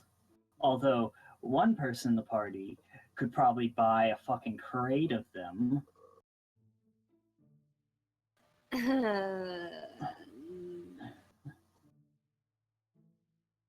Is there actually anywhere that would sell those here? Do they count as 2 magic?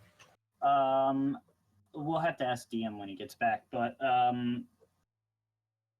there is an apothecary in town. Yeah, so he did mention there being an apothecary, so I would guess. Yeah. But he said that they'd be rare, so I think it's more along the lines of in order to get, you're not just going to go to Boulder Barrow and grab a health potion. You're going to have to go to Bombardier or Holcomb in order to get a health potion.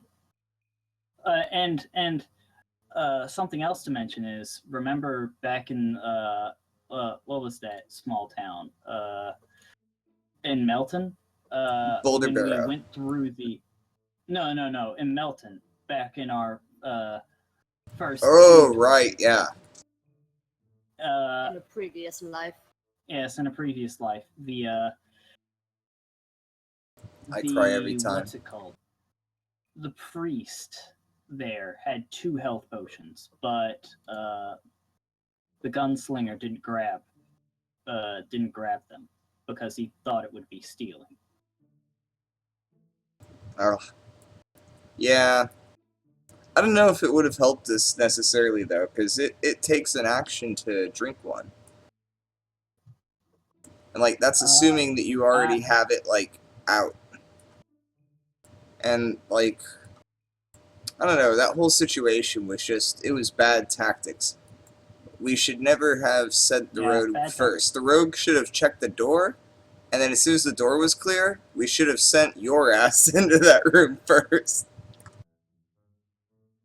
Yeah, really. But we just weren't thinking about it. We were like, ooh, we need to be stealthy. Let's get the stealthy person to do it. Well, it didn't help that I wasn't even a rogue. I was an archer.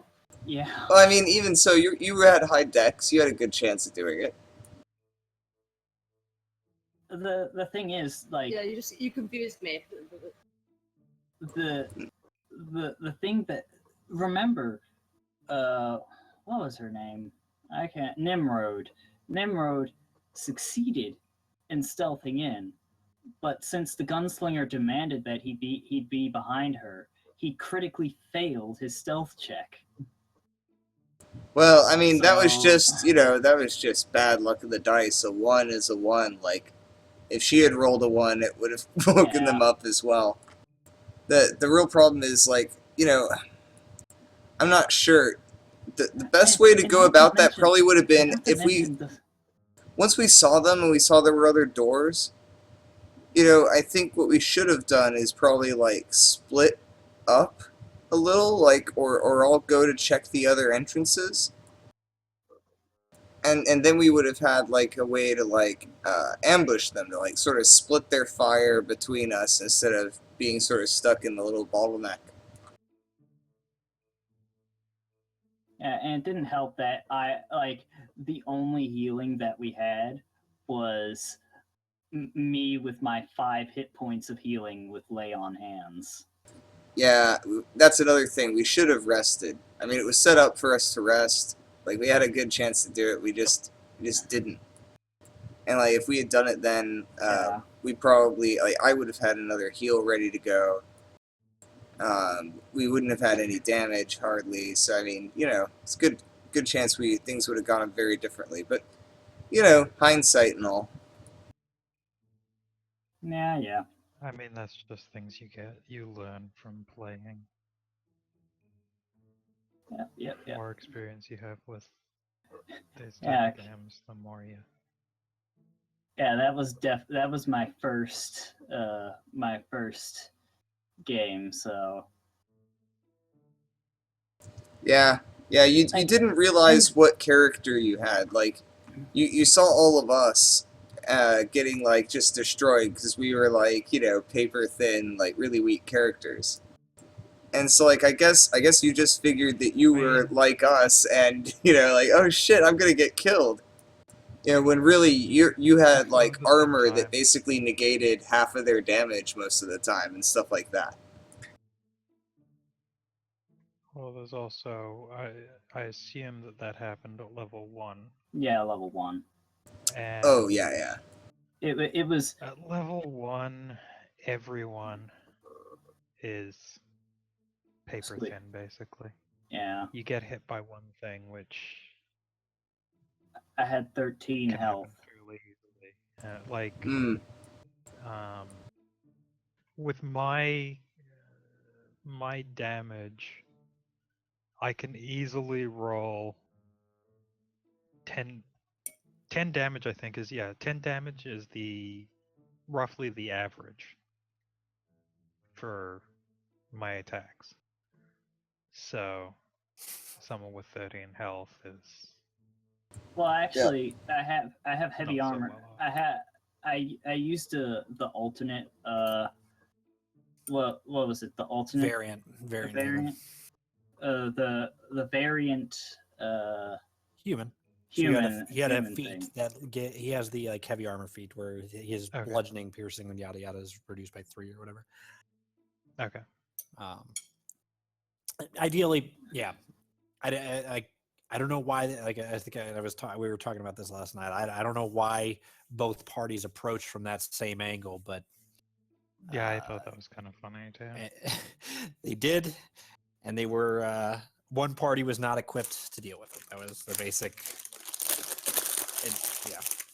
Unfortunate, but and it's a good learning experience for the players. And me. So. And it would have been nice if I had my fighting style earlier as well, because I could have saved a couple of people with that. Yeah. But that's just reminiscing in the past. Ian Gold's still alive, and that's all that matters. Who knows? Maybe the others are still alive, even though you said you were playing new characters. Oh. Although we know for sure that Theron. Wait, what was his name? Theron? Yeah, Theron. No, yeah, Theron Rink something or other. He is dead. Yeah, he's fucking dead. Yeah. He gived. He wouldn't even make a very good, like, 7 health. Yeah, he wouldn't make a very good, like, zombie either. Like, he'd be like a headless zombie. You were talking about you were mocking the idea. Oh, slavery's fine. It's great.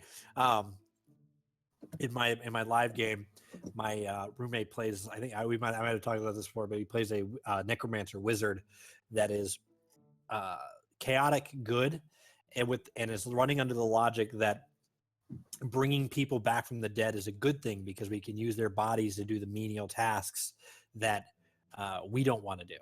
No, sign is cool with that. Actually, but I mean, when they're still alive, that's a problem. When they have free will, that's a problem. But if you make them a thrall, sure, you want to do whatever you want. I don't think Ian Gold would see that. Well, it's just after they're dead, right? Their soul or whatever have you is gone, and so when you reanimate them, you're just making the body move again like a puppet master. There's no buddy there that you're controlling. You're not subjugating anyone. You're puppeteering a fucking corpse. But he's a paladin of a god. Yeah, bringing back the dead would be your problem. Yeah. Yeah. That would definitely be the problem. It's an abomination to the natural order of things. Yep. All right. So we left off. I think that you guys are headed towards Dern's shop to retrieve the bow and have that transaction play out. I wanted to do. Oh, and don't before forget. we leave the brewery, I would like to buy a bottle of ale or something if he's got it. Oh yeah, or whatever it is he actually brews. Yeah, no, he brews an ale, a beer, and he'll give you a bottle for, let's say, a gold piece.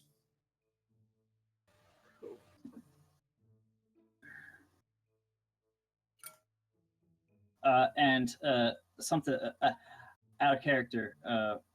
Remember what he told you about the letter. Yes. I don't know that right now, but Yeah. Right, and I believe I was going to mention you'll want to be careful sending anything out of the city on courier. They do search everything coming in and going out. So you say they search it. What do they do to certain letters? Do they read? They open them and read? Well, yes, I understand that, but are they looking for information to incriminate people, or are they just destroying letters so they don't reach their intended? No, just they're looking for information. Would sealing the letter help? I doubt it. You could try. Ian Gold kind of thinks for a second, and how many languages do they speak?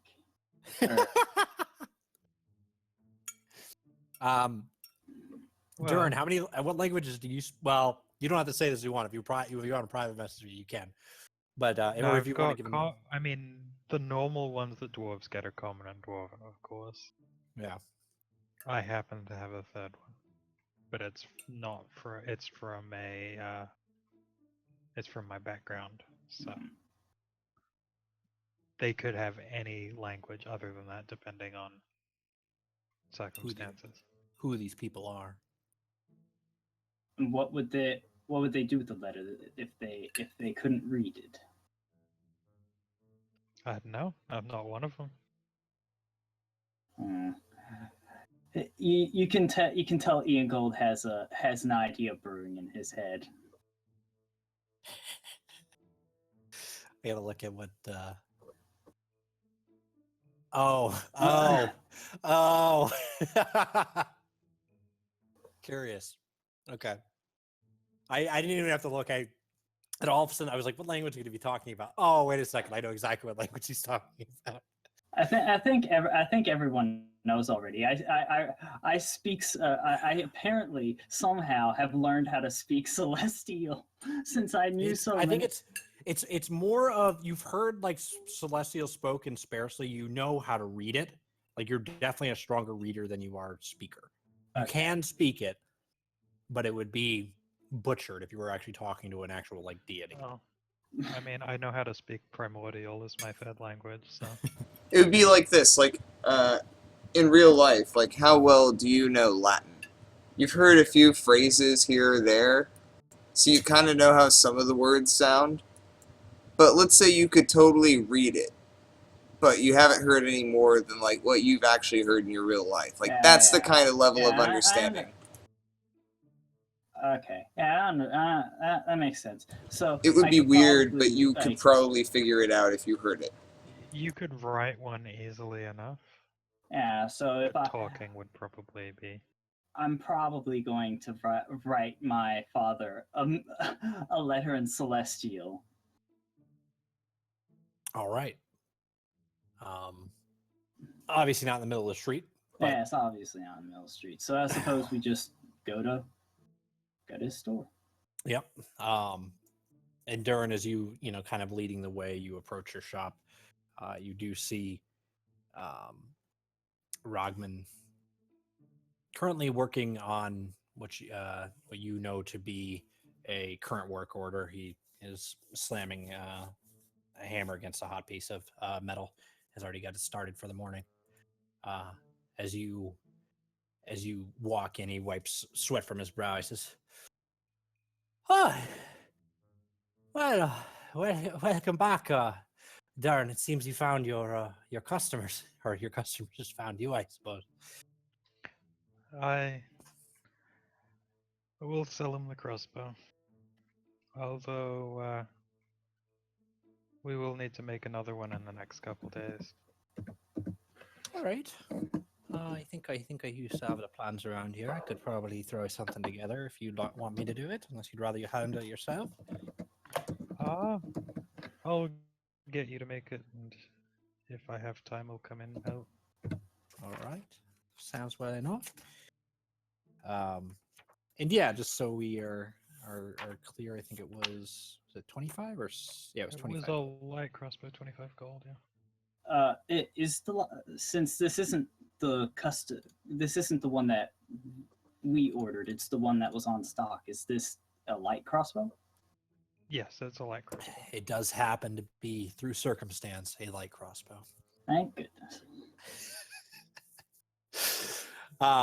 Deus Vult. It was actually a magically transforming crossbow that took whatever form it needed.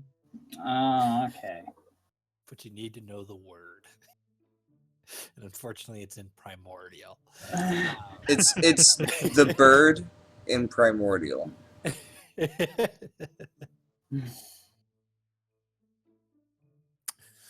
Yep, but yeah, you guys happily exchange your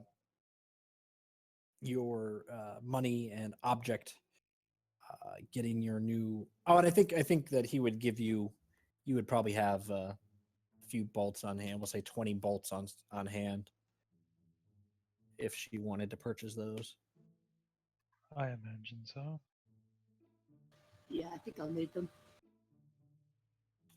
So yeah, you guys go through your exchange for So that. 26 gold total.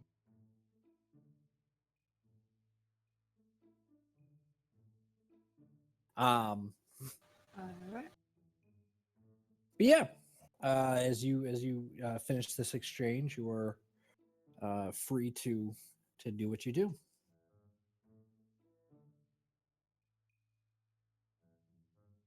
I kind of talk to Sign and say, while you were meeting with our friends here, Farah and I went to do what we had originally set out to do and bought a tent, a couple of tents and some rations. Do you want to go back and do the same? And on top of that, I managed to get a quill for you, so you won't have to summon one in unpleasant company. Sign now realizes that he's upset Ian Gold by running off, and sort of takes the quill and says, "No, hey, thanks, guy. That was really nice of you." And he starts rummaging around in his pocket, and he pulls out like a couple of copper and hands it to him, and says, Hey, don't worry about me. I've still got plenty of rations, and you know, I don't mind sleeping under the stars. Well, my tent is two people, so you can sleep in my tent if you want. On the Sign, off chance you need it. Sign nods, sort of looking down at the floor, and like, says, "Hey, thanks."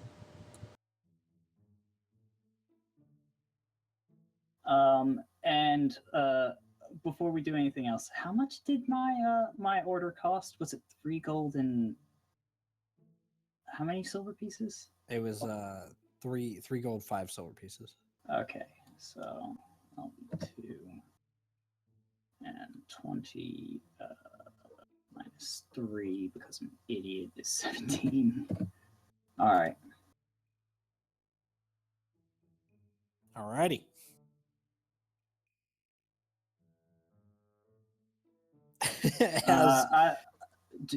So I suppose we group up and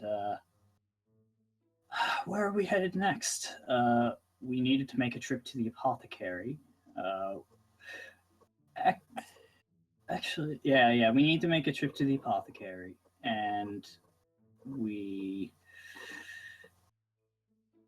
what else do we need to do? Dern, you had a specific thing in mind as far as what was said when you left. When you left Gimmis's brewery. Oh, yes, right. We were going to see Rory, I believe. And yes, but I believe it would be best if we completed all our tasks, then ended at the Gold Bay. Not. Yeah, I think that's the last place to go. So fair enough. might as well do it. I mean, we do have pressing matters, but I believe it would be best. I had a lot of shopping to do. I'm assuming that they know the way to the Gold Vein, and if Yes, not, I'll yeah, give them directions to it, and then I'll tell them that I'll meet them there. Okay. All right, fair enough. Alrighty. And so then yeah, I'll go and have a drink or two. Okay. So you Or just 3. you just you just head straight to the Gold Vein. Maybe 4. Yeah, and so the Gold Vein. We'll describe this just to get the description out of the way. Is a large tavern set up closer to the main entrance to this town. A double level building with a sort of balcony that circles around the top layer, rooms kind of interjected along the top layer as well, all around. So rather than halls, you're just dealing with an open space. There is the bar counter is in the center of this building with tables kind of all around. There's a small kitchen area off to the right with the staircase that kind of runs over it that'll bring you up to the second floor. But we'll say that you pull up, you enter, it's maybe midday, like noonish. There is still people kind of waking up from the day, have various foods in front of them.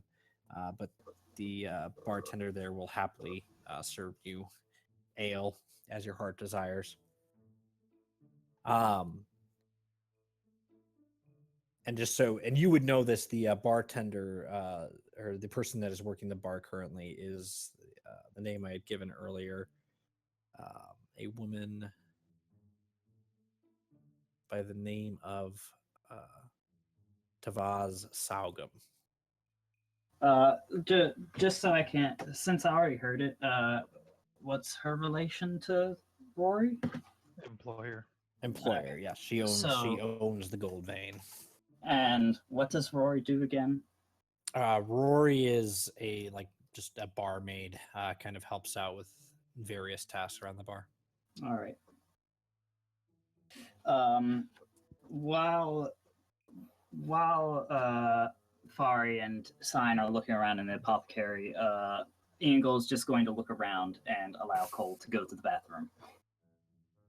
Okay. Okay, so yeah, you guys make your way to the apothecary curious concoctions. As you enter this small quaint shop with a sign resembling a like black cauldron, you are greeted by a gnome, male, wearing a thick brimmed hat upon his head and thick glasses to match on the tip of his nose. He greets you with enthusiasm. Welcome, welcome, welcome. Oh, please, come in. My name is Smiggy Willis. Oh, how can I help you today? I'm looking for a component pouch, my good gnome. Okay. Oh, just a pouch. Oh, I think I could do that for you. With stuff. Yeah. Oh, okay, very good decision to make. A pouch would not take you very far in that regard. Yes, I can give you a pouch with the basic things that you would need and what you would need Yeah, for. like a beginner's pouch or something. Yes. If you give me a moment to gather what I think you need. Yes. And he begins like kind of frantically running around his shop. You see him pull up a small pouch that he begins shoving random knickknacks in. And while he's doing that, I walk up and say, "What are you guys planning on buying?" Well, a component pouch for one. Stuff. I don't, do I need like exact component things to do spells? No. General? You get he's gathering various things, but he is the component pouch will suffice for casting your spells. Cool, I was hoping that would cover it. He says, "Oh, yeah, all in all, 25 gold pieces." Kind of slams. All right, thank you. Yep, I'll pay Yes, 25. Oh, is that all? Is that all you all came in for? Is various I have various elixirs that can help with the itches, is potential scabbing, injuries, might help you sleep, head pain. Injuries. What do you have that treats injuries? I got a variety of things, or things made from various plants. And what are you?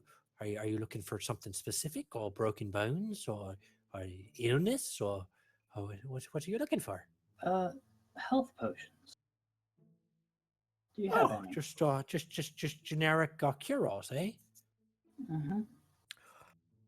Oh, yes, quite harder to get the generic ones, especially in this town. But I have managed to throw a few together. How much will they run us? I've got 4 on hand, and normally they go about 50 gold apiece. Ian Gold whistles and he says, "That's far too steep for me." I apologize. These ingredients are hard to come by. And I say, "It's no worry. I can get by just fine on my own. I just wanted to know if you had any." Yes. Well, if you ever find yourself with full pockets, remember, Smiggy Willies is here. I can help you out with any ailments you have. I'll keep that in mind. I'll take one of them.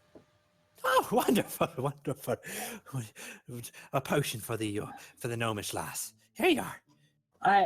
I kind of tilt my head at her, and considering how much money I've seen her spend today, I ask her, "How much money do you have left?"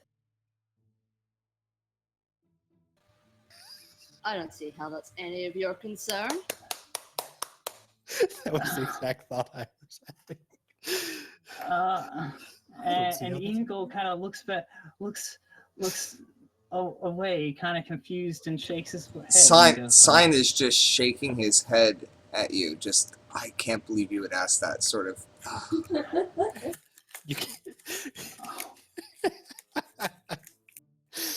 You can't ask a woman her age. Come on now. No, I'm just kidding. Pretty similar. Yeah. Don't ask a gnomish rogue how much is in their pocket. They clearly earned Well, that. I mean, don't ask a rogue, but Hard-earned, ill-begotten goods. But yeah, he still exasperated. He frantically asked, "Is there anything else I can help you with today?" One potion for the last component page that brings you to a 75 gold total, and I think we're good. Yeah, I think that's it. All right. Well, I appreciate you doing your business at Curious Concoctions, and keep us in mind for any of your future endeavors. Will do. All right, cool. And you guys leave the shop. I've drawn the greatest picture for this guy. Anyhow. I I felt like suppose with we a should... name like Smiggy Willies, I had to give him a little bit of a persona. I believe we should head to the Gold Vein now and meet our acquaintances. Yeah, probably. Yeah, and I think Dern, as you're sitting here, you have seen Rory kind of working the Vora. She appears to be in the kitchen, but has come out a few different times. She gave you a nod on her first time out, unless you were to try to talk to her, she would keep working. yeah, no, I wouldn't. I'd just let her keep working for now. Okay. So yeah, you guys, the rest of you make your way over to the Gold Vein. Definitely the larger of the two taverns. But you do make your way inside and see your compatriot is currently sitting at the bar with a pint in front of him, doing what dwarves do. All right. Sign sits down and how asks long for has it one. been? How long has it been since we woke up? It's only been maximum like I said, around noon to 1 o'clock right now. So you've been up for we'll say a few hours. What does Gimmis call his ale? Gimmis's brew. Right. Sign Calls it orders Gimmis. specifically. Gimmis orders specifically a Gimmis from the bartender sitting next to Durin there. All right. Yeah, and there's clearly other brews that make their way into the city, as there are a few different things on tap. Doesn't matter. I'm Guinness invested in this No, one. I know. I'm just specifying that letting everybody know there is more than one beer in this town. But you know, the bartender, a taller woman, half of her head is shaved. The other half, her hair is in need of a wash, matted in places, but she of a darker tone of skin. She happily gets the beer for you and says, two copper there, love. And he slaps it down. All right. And you get your drink happily. Yeah. I'd like to order a stew. Okay. A light lunch. Or heavy lunch, I don't know. Yeah. Yeah, she will say that. Oh, I now forget how much I was charging for stews. Was it 5 silver? It was 5 silver. I No, thought that was it the room. It was 2 silver, wasn't it? Yeah, I think it was 2 silver. 2 silver for the stew, 5 for the room. Yeah, that sounds about right. But yeah, she's like, I will I'll put an order into the kitchen. We'll have that out to you in just a moment here. Feel free to take a seat. Can I get you anything to drink? Just water, please. Very well. Every time I order water, I feel like I should always have purify food and drink. I mean, I don't know. It's iffy. But hey, I'm immune to sickness now, so I don't care. No dysentery for you. But yeah, as you all join your dwarven friend at the bar, small conversation starts between him and or Sign asks the question. Okay. Yep. Sign nods happily and gulps the ale. You know, it's really starting to grow on him. The more he drinks it, the more he's, realizing, like, man, this is the best ale. Yeah, it's definitely you've had your ales in your days, and it definitely has a interesting taste. But yeah, it's one that grows on you. For Oh, sure. no, it's probably awful, Um, but he's just so emotionally invested in it now that to him it tastes great. Dern, you think it tastes amazing. Of course I do. I'm sure I helped make some of the equipment he uses. For sure, for sure.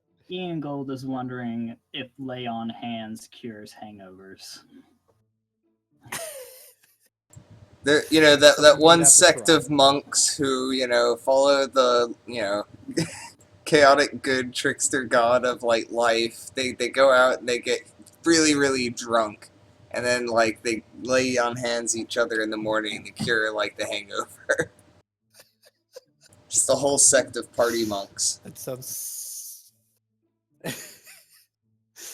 Yes, I'm sure that is a.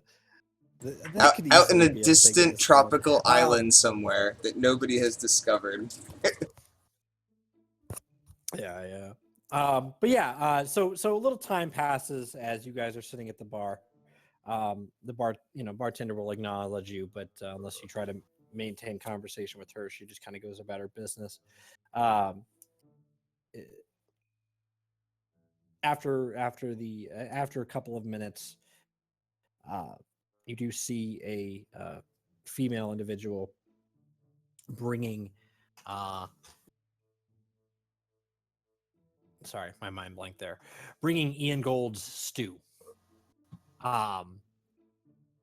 You recognize, obviously, Durin, Rory as she brings the stew up to the counter and says, "Well, who had the stew?" That would be me, ma'am. Oh, here you are. Oh, hope you enjoy. It's good Thank stew. you. Rory, I believe these Oh, yes. people may wish to talk to you in private at some time. Oh, I don't know. Can you say private? Very well.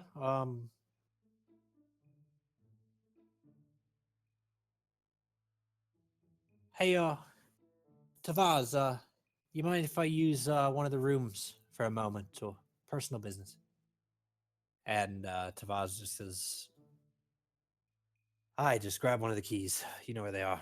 And soon enough, Rory kind of grabs a key and begins to beckon you to follow her upstairs. Ian Gold brings his bowl. All right, you do this. Obviously, if anyone stays, you are welcome to, but she will lead whoever follows upstairs and into one of the first rooms at the top of the stairs. You enter a meager-sized room. It has a double bed, small chair and desk in the room as well, but enough space for you all to kind of stand comfortably. And she will, well, Dern, what's all this then? Well, they ran into Fawn outside. Immediately, her eyes go wide as she looks to the rest of you and says, "Fawn, we haven't seen him for a couple of weeks. Are you outside? Outside where?"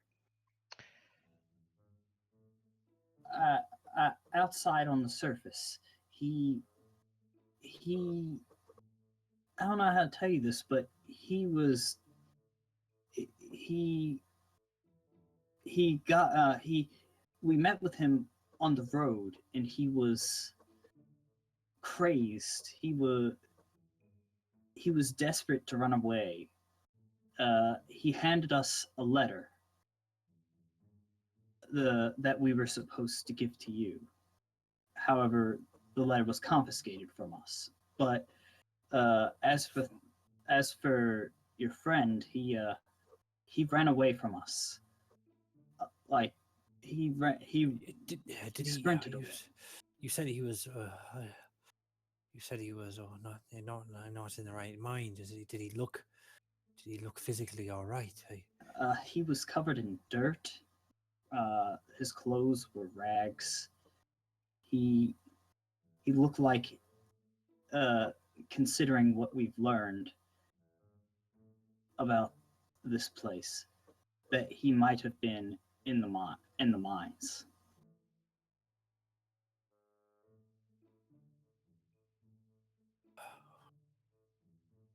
Oh, it's true then. He ran away from you. Where did he run? What direction did he run? But I know that. You do recall that he ran down the path that you were coming to the city, and so somewhere east. I believe he was headed east. If he took the same road we came along, we cleared out a couple of half ogres. So he may be safe. It's only been in the past day, so he couldn't have gotten too far. Not to mention, he didn't have any food or weapons on him, so he'll have to eat sometime. Turn this music off because it's really screwing with my sense of mood. She will kind of like sits a moment to contemplate what you're saying, and you see her getting like visibly shaken in a way before she all right, you said he had a letter, and I assume it was taken by the Venerate when you came into the city.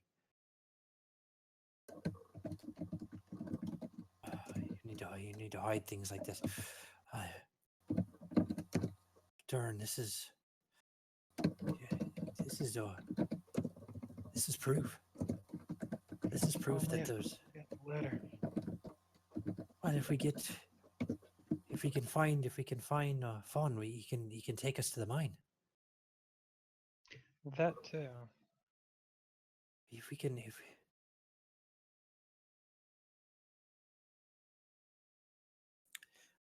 I'm glad to hear he's alive. We thought he was dead. He disappeared one day. Knew he had some sort of spat with the guards. Or what I heard among some of the people, but I did not think they would send him to. All right. Yes. I'm sorry. If you say he's alive, my first order of business is to find him. That's what I need to do. You say he's headed east, Boulder Barrow. I think I need to head there. I think I need to look. It wouldn't be safe. How so? Look, I mean, we were attacked by ogres on our way here.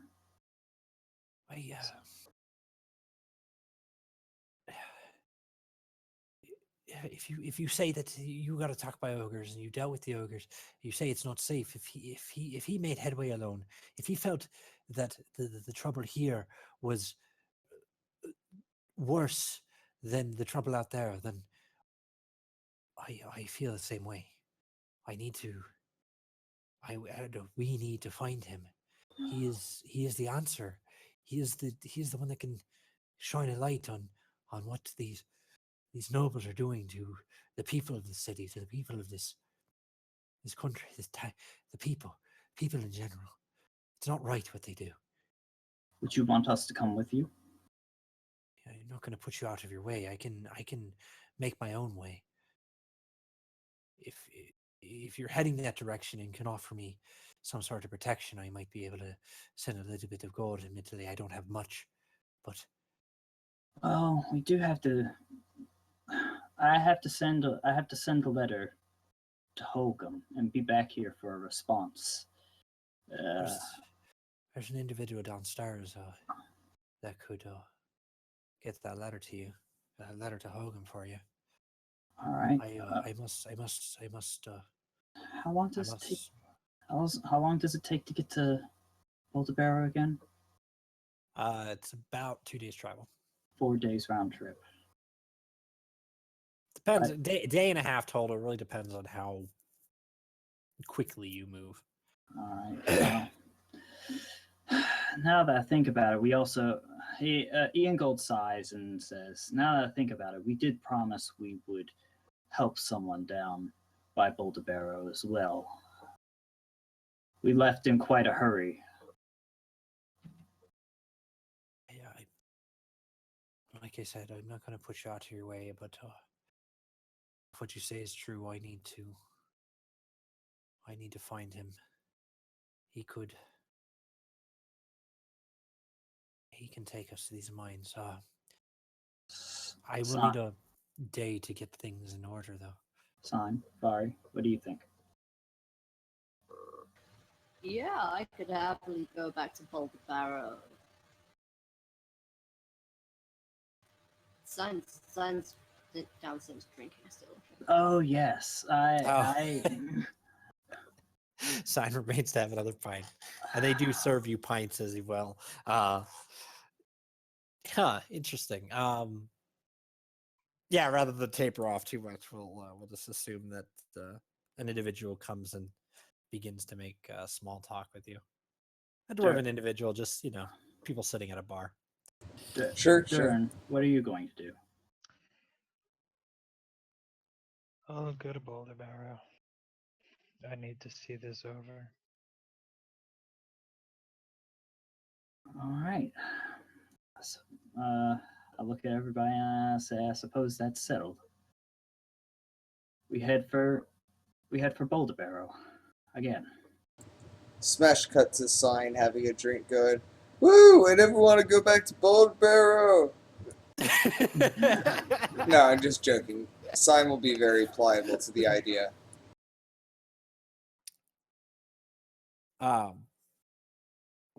Yeah. Okay. So she will say that she's got a few people to talk to before she leaves to get some things in order. She's gonna go see Gimmis. She's gonna go see Mimat and a third individual.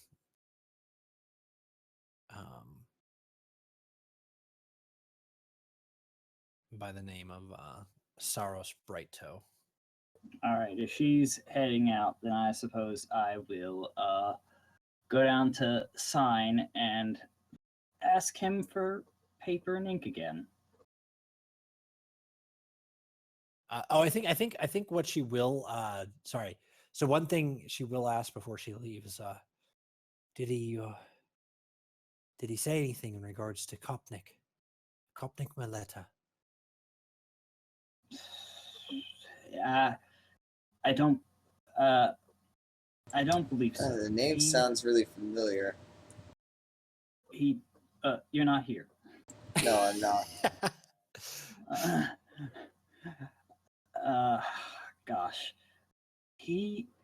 All he told us was that he wanted the letter to be delivered to you, and that he wanted to run away as fast as possible. He wouldn't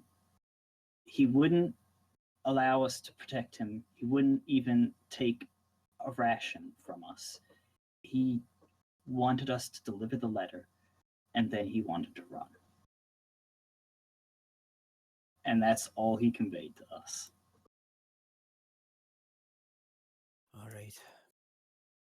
Well, you seem like good-hearted people. I don't think I have to tell you to keep your head down in the city. Just be safe. I will be here. We'll meet in this tavern tomorrow and take off together. All right. Thank you. It's not an issue. Sign finishes his pint and heads up the stairs, comedically timed at about the same time that the party is exiting the room. Yeah. And you see Rory kind of push past you in a bit of a hurry.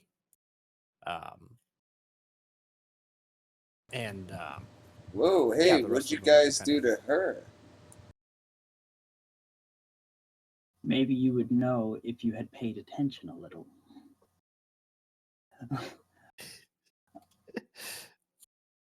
But we discuss. I suppose I usher him back into the room and I close the assume the door. room's probably locked at that point if Rory's gone. Yeah. She would have taken the key with her. So Okay. Sign So Sign is a few beers in at this point, and like as soon as you start to explain, Sign just shakes his head and just says, "What do we do now?" we wait, and Well, I need I'm to write heading it. back to my smithy for working for the day. All right. That Sounds sounds See fair enough. you guys tomorrow. All right. Sign goes back down the stairs and has another pint.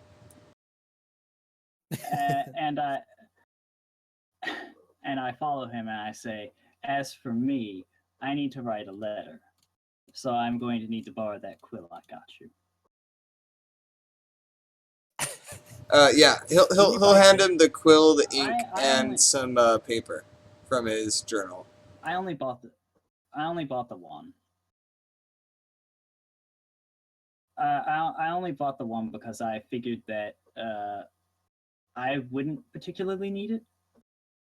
I kind of figured that Sign would need it, and I just borrow it on occasion when I need to write a letter. Although I did buy sealing wax. Okay. Yeah. So yeah, you begin to write a letter in Celestial.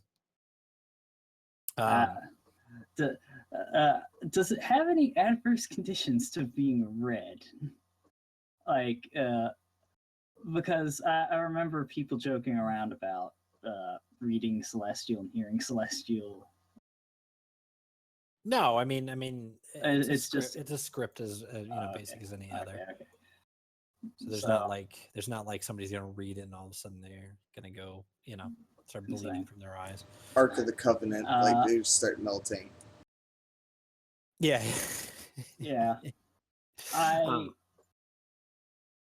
Should I detail what it reads? If you'd like, you can write out a small letter. The individual that you get pointed to as a courier is a human, younger human male, kind of stout, suntanned. Looks like he's done a bit of traveling in his time. He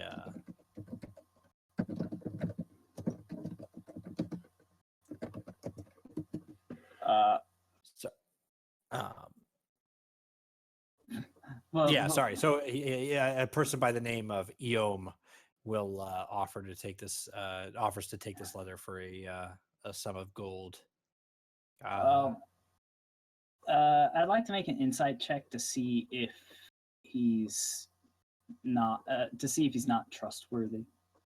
Okay. First. So as you talk to this person, he's like, you get pointed to him, you approach him. He says, yeah, I can take that letter for you. Hogum's a bit of a walk. It'll take me a little time to get there and back, but how much gold will you be charging? Oh, what's 8 days, 8 to 10 days travel. I should be able to make it in 8 though. Cover my rations, cover my stays for the evening. We'll call it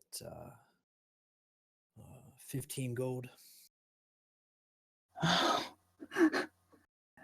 Ingold kind of whistles and he says,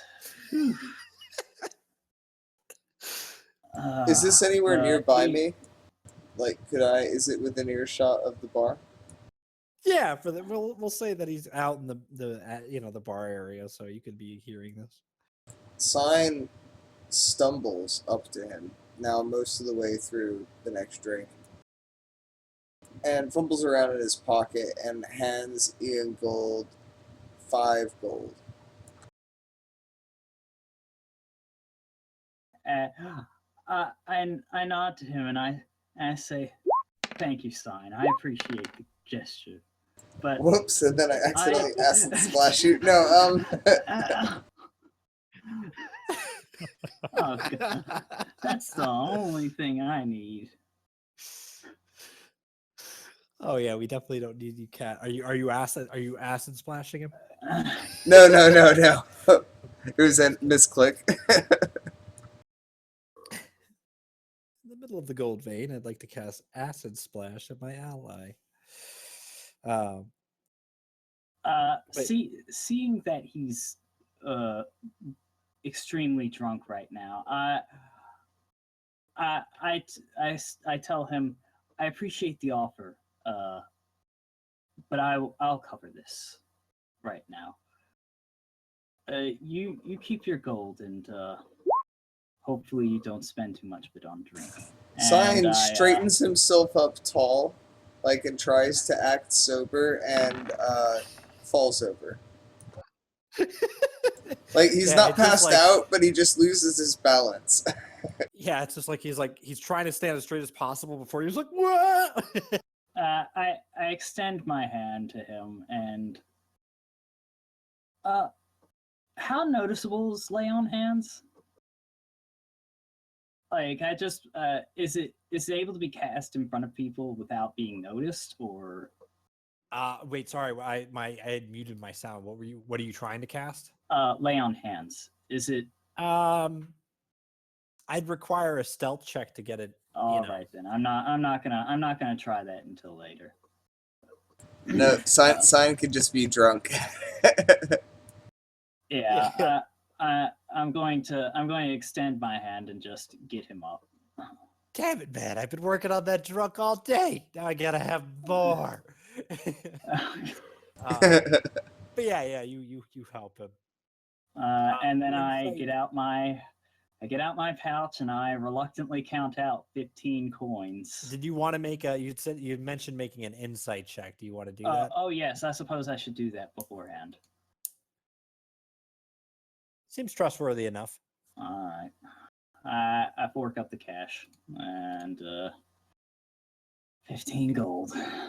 15 gold. Down to 2 gold left, guys. Yeah, the individual says since it's still kind of early in the day, he will begin to make headway this evening and begin moving. Sign asks drunkenly, "Where are we staying tonight?"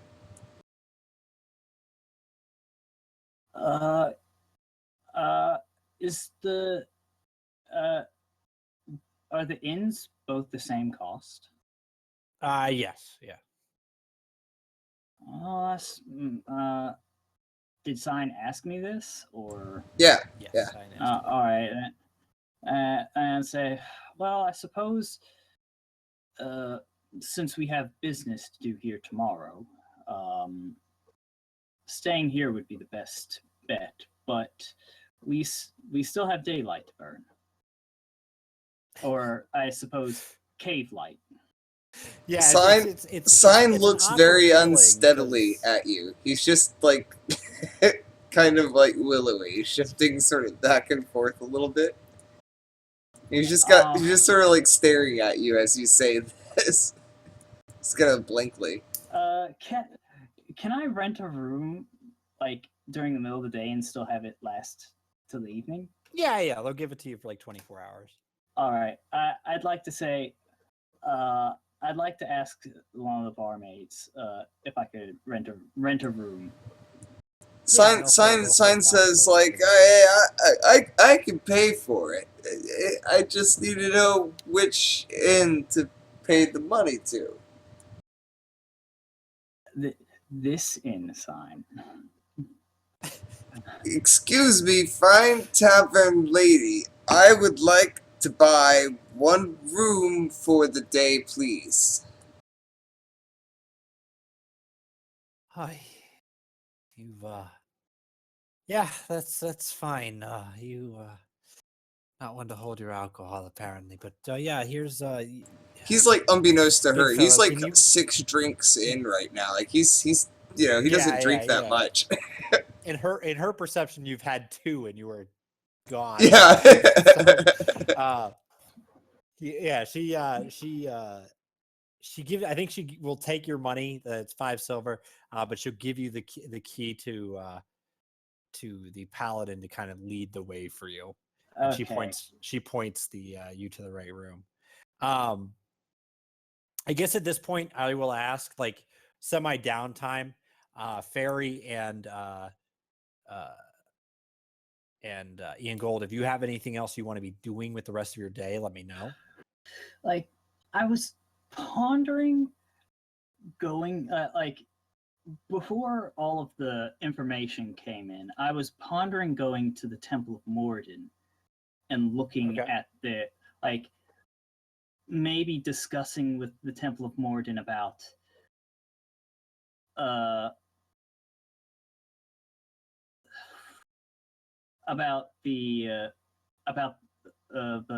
Shar cultists. Okay. I mean, And, if you want to roleplay that out, I'm cool with that. Like, my character is just saying this not because I want to pass time, but because I'm just roleplaying it out. Like, feel free to keep going on. I don't mind listening in. The story is fun. Oh no, I was how I was playing about doing it was leading you up to the room, laying on hands, and then seeing if that brings you out of your drunken stupor. And then this is starting to sound a bit rapey. And then what it lay on hands. Yeah, but bring you with to the Temple of Morden, because I don't think splitting up the party would be too good. I mean, yeah, you can definitely try that. That's fine. It's downtime, so I mean, yeah, if that's what you want to do, you can bring him up to the room. You can. So I lead Sign up to the room and I tell him, "Okay, Sign, I'm going to need you in your right mind for the rest of this, and I'm going to try something I've never done before." And I'm going to spend 5 of my lay on hand, 5 of my points to see if I can cure him of the drunkenness. What does the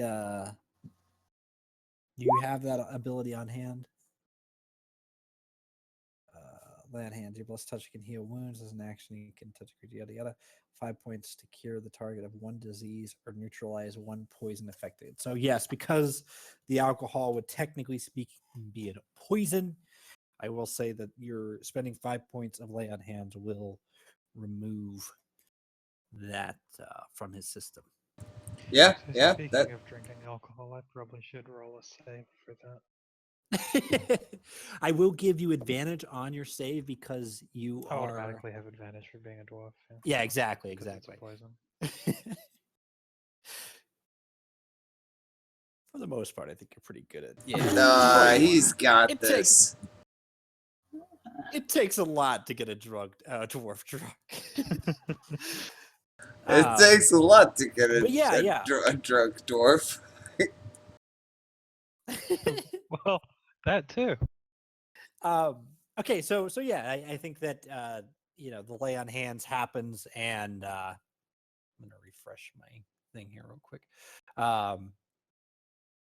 And you do come out of your poison state. Sign, Alright, Wow. sign like comes to, and he's just like, what? Uh, It's thanks. the middle of the day. It's the middle of the day, Sign. We have stuff to do. Yeah, but I mean, that was like a whole silver's worth of alcohol, man. You drank your alcohol. You enjoyed being drunk for a little while, but you should have saved it till this evening. We still have some stuff to do. I'd like to Sign, visit the Temple of Morden. And Sign see, shakes his head and see if we says, can- fine, guy, let's go to the Temple of Morden then. I'm sure they'll have some alcohol there. Ingold shakes his head. And is Dern still here? I think Dern has left. I'm in the smithy, Yeah, he is. He's gone to his shop. actually making another light crossbow. You have no idea what you've yeah, you done. get there and what do you mean? He was going to be hungover, right? And fucking then he would hate that ale. But now no. Now he still loves that ale. Oh, you can get drunk again tonight. Oh, and he That's will. no problem. Just to spite you. He's just gonna line up like 6 glasses. This is what I drank. Boom, boom, boom. And then he's gonna point to the paladin and say, "Put it on his tab." No, I'm just joking. God. No. I'd have to work it off at this point. No, Sign understands. He's just like, I was enjoying my drunken stupor. Yeah. Disappointed. Okay. By the way, if you guys have anything else you want to do, I'm just doing this because I feel like it's right. Yeah, I was gonna ask if Sign's going to accompany Farah. Are you okay to accompany, or are you looking to do something else? If anything I was at all. gonna tinker a toy frog, actually, now that I finally have my tinker tools. Okay. So yeah, you spend your day just kind of putting this contraption together. Taking advantage of that gnomish tinkering. Yep.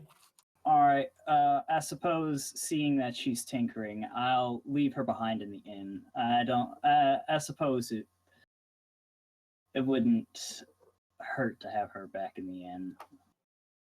Just in case, I suppose. Yeah. So yeah, you guys will make your way to. Wait, is she just tinkering like in the open in the inn? It's not a magic thing. No. I'm just saying, like, if So- she is, then Sign will tell her that they have a room, and we'll like give her the key. Oh, okay. You're welcome to tinker wherever you want. The dwarves will not look at you with any anguish. But yeah. Yeah, I can't keep getting drinks in the room, so I'm probably gonna stay where I am. Sign takes the key back. Oh, by the way, I wrote the letter right now, right? So yeah, you would have wrote the letter. You approached the. I sealed it as well. Okay. I'll write out the letter later this week. Okay. That's fine.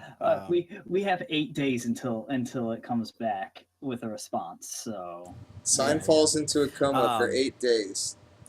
No, but yeah, you yeah. So yeah, just give me the letter. Is this more about what's going on in the city, or just is it just it's since they haven't heard of me for what a week? while? Yeah, like it's a been a week or while. two.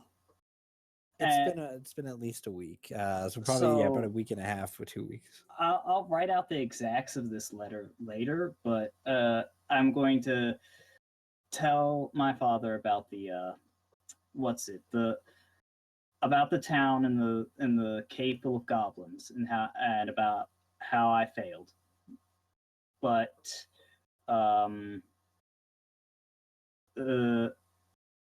Paylor spared me, and to be his instrument against the cultists of Shar. And then I'd explain everything about my capture, being rescued, Grolux's vision,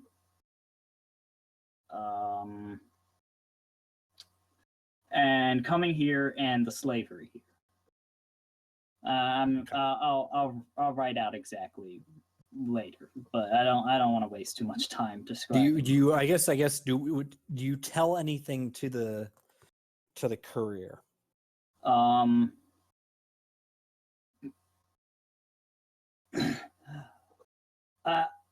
put in the letter if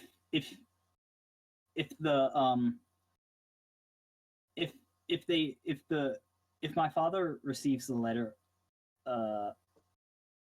sealed, because I put sealing wax on it, then he'll be paid a bonus sum.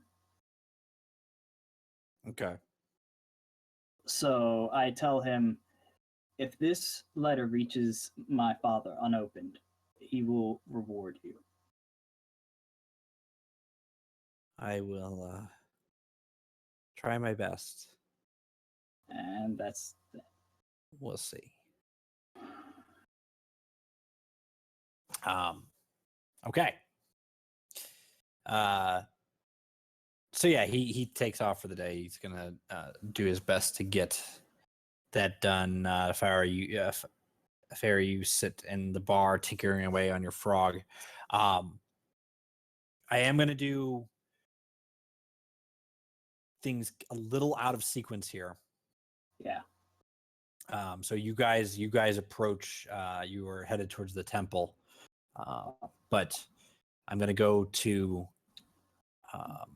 Where's Gimmis's place? Wait, I'd like to ask someone something about the temple, because I'm not sure if they'd be particularly welcoming of a paladin of Paylor.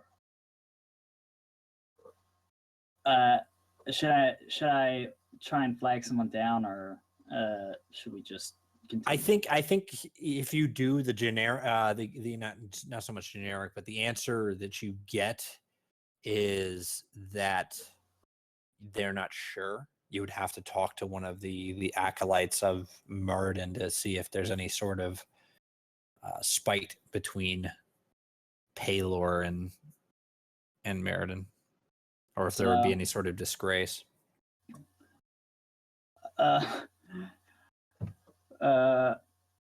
Ian Gold shrugs and just thinks, there's a first time for everything. And Cole will go to the bathroom again while everybody sorts their stuff out. All right, so yeah, so we're gonna deal with their stuff. Like I said, this is a little bit of odd sequence, but I think that Durin, as you're kind of working the day away, you get back to your shop, and your apprentice is kind of, is making a little bit of headway, but definitely not as quick as you can. You're a smith, and he's been taught in the ways of smithing. So dealing with metal is something he's decent at. A crossbow is a little bit more of a mechanical thing, and your years of experience, you are able to throw a decent one together, but he is not that far along, so it is something that requires your touch. As you push through the day, kind of working on this various thing, and you might have a few other tasks that you kind of handle in between, different times. I think later, kind of in the day, a individual comes by your shop.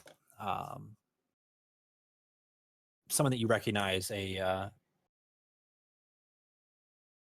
member of the town that operates the fighting pits, facilitates various fights, and there's these. You yourself might have partaken in kind of just friendly bouts from time to time. Nothing too serious, but of other fights. The Venerate facilitate these fighting grounds to have various fights between prisoners. There's a variety of fights that go on in these arenas. But the person that enters your shop, a dwarven gentleman by the name of Hotrin Iron Mace, he kind of just stops by casually and says, Darn, I think got a little bit of news for you, something that might interest you. The Vanarits are putting up another fight. Couple of orcs came into town the other day, pissed the guard off right, talked to, the usual fucking orcs. But council to make quick work of them, I guess they were itching for a fight, and, well, Vanarits are going to humor them, putting the two greenskins against a nasty beast. I don't want to spoil the surprise, but it should be good. Happening 3 nights from today. I'll be sure to watch it. Thanks for the information. Remember, if you have any bets you want to put down, let me know. Will do. Kind of just gives you a nod and leaves your shop. The other individuals that are heading towards the temple, I might have to actually. Do you need to go outside? All right. We will deal with the temple when I get back. My dog is giving me the eyes. No problem. Be right back. I kind of feel bad that I'm leading everyone, because I feel like I'm not accepting anybody else's. You know what I mean? Like, I didn't really have I'm anything not, else I'm to not do. letting other people tell the. I mean, Alright. every character is gonna do what their character needs to do, and I'm sure if there's any major disagreements between what players, or rather their characters, want to do, then those will be settled on a case-by-case basis. Mm.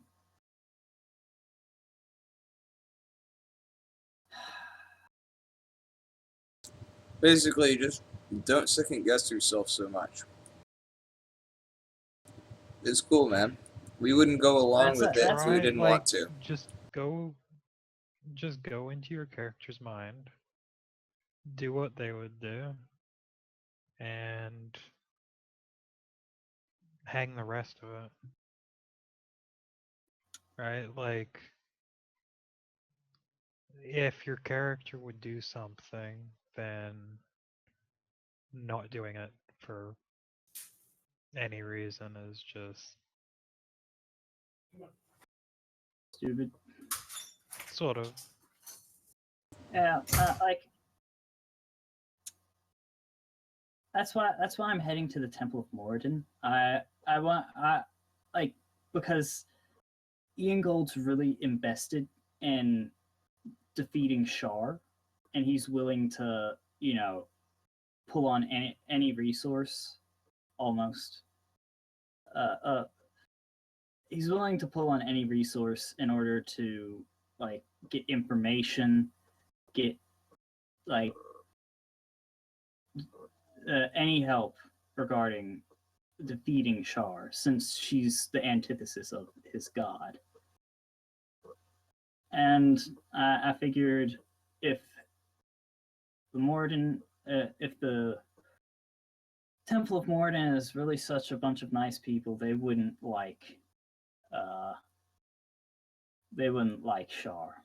And I think that, correct me if I'm wrong, didn't he say the people on the mountain have had a run-in with the Shar cultists before? I don't recall hearing that, but that doesn't mean they didn't. Yeah, I'll have to ask him about it later. But is Steven back? Is Steven even there? Huh? What? Uh, didn't didn't the DM say something about how the people Thombadir had run-ins with the Shar cultists in the See, past like 50 years?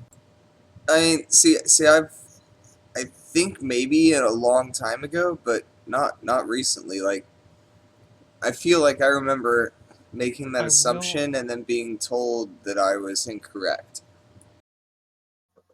I will say that the dwarven deity is a lawful good deity, so there's always going to be a certain amount of conflict between a lawful good deity and any evil deity. All right.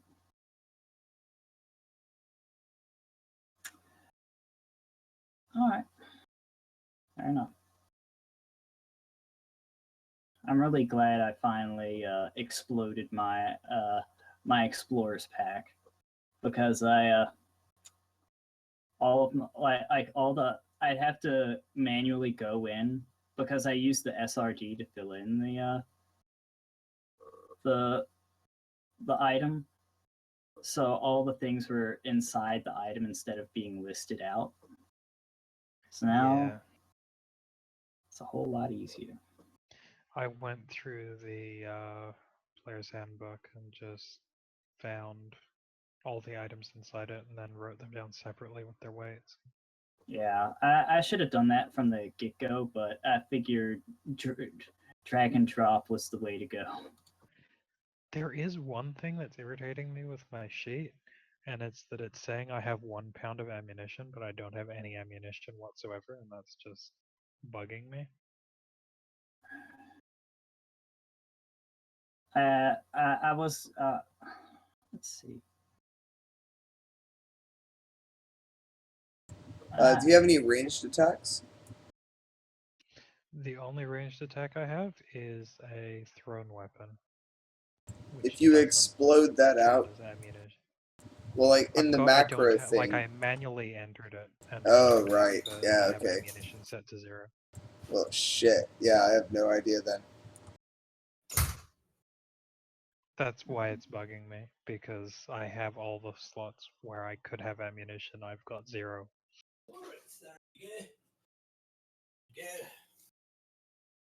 That's weird because I have a hand axe that I can throw. Yeah, that's what I've got too. But All right. yeah, I have a hand axe that I can throw, but I kind of just didn't even give it a ranged thing because I just figured that, it would be the same rolls. It is, unless you start working with long range and then you start using disadvantage. Yeah. Yeah, what is it? 20 to 60, I think. Like 20 with regular For roll, hand axe, 60. yeah, it's 20 to 60. Oh, I thought it was 20's 30. normal roll, disadvantage is Up to anything 60. further than 20. Mm-hmm. And after 60, you can't use it, or at least you might be able to throw it that far, but it won't be doing anything useful.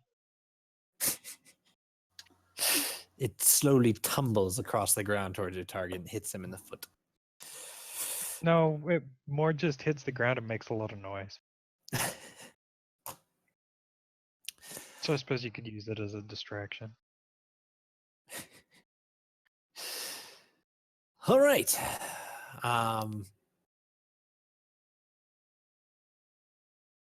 Yes. Okay. Sorry. So we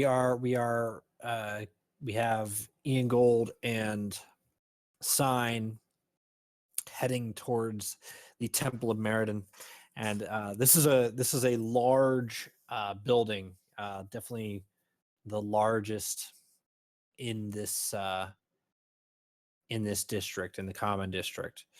As you approach the large stained glass window with the anvil and flames kind of in silver held within it. You enter the makeshift courtyard of this building, as the area in front of it is kind of clear, still stonework, but you see a kind of artistic nature to it, a design in the stone as you walk forward across this path. There is a couple of statues on either side of the large set of double doors depicting what you in your or what you can run under the assumption is statues of Meriden. They do not look like the statues that you saw when you first came into the city. Clearly depicting two different entities or dwarves. But as you approach, one of the double doors will be at this time of day slightly ajar.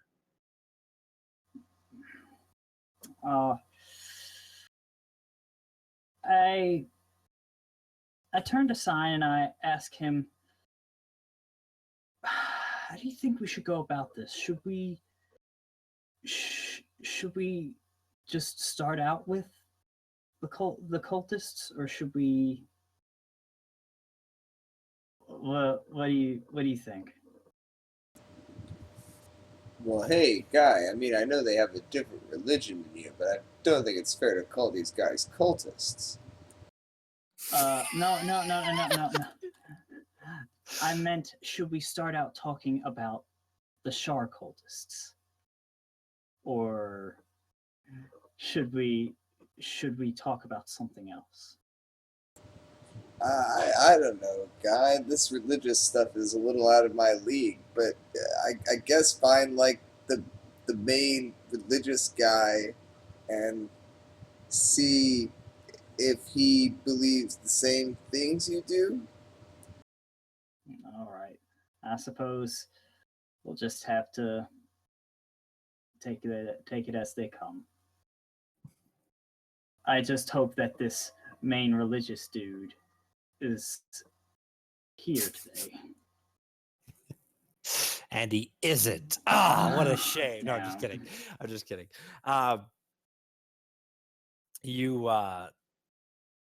So you choose to enter? Yes. Okay. I enter. You begin to walk into this large hall. The stained glass raised above you shines colorful light onto the hall in front of you. You see large pillars kind of holding the structure up, and below them a variety of stone-like pews or pews made of stone kind of scattered in organized fashion across this large hall. At the end, you see a large statue depicting a dwarf with a hammer over his shoulder, kind of looking onto the hall in front of you, staring obviously in your direction. Are there any there is a gems variety encrusting it? There are. No, we shouldn't. Mostly large rubies, kind of adorned into a armor made of stone. You know, in this depiction, this dwarf is wearing a set of armor, and these rubies have been kind of planted into the stonework. I mean, you know, the rubies are pretty sweet. I mean, these guys aren't particularly good, so like, you know, maybe we could take the rubies.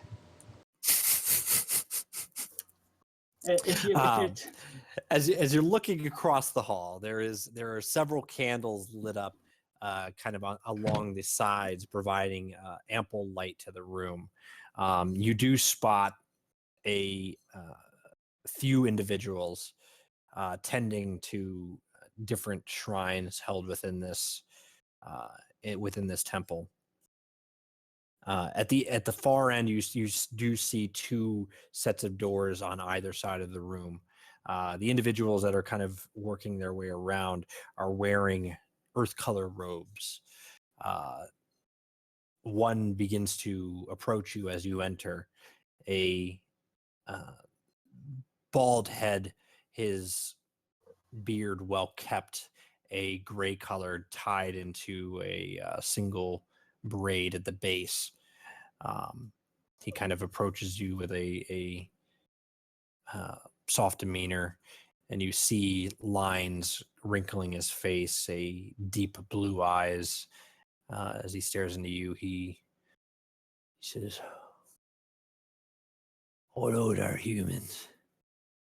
Welcome to the Temple of the All-Father. How can I assist you today? What brings you in the presence of Marden?" Sign doesn't know like Ian- exactly what to do, so he's like trying to figure out whether he should bow or what to like show respect.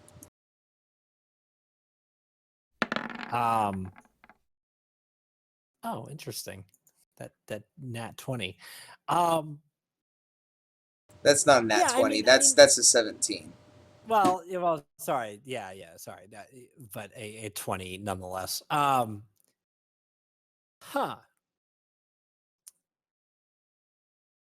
I think that, a bow is definitely a sign of respect, not like a deep bow, but just kind of a bowing of the head shows a respect to who you're talking to. Mirrodin doesn't have any in your research, you have not seen any specific gestures in regards to Mirrodin. But you figure a Fair bow enough. will get the point across that you're in a moment of respect. Yeah.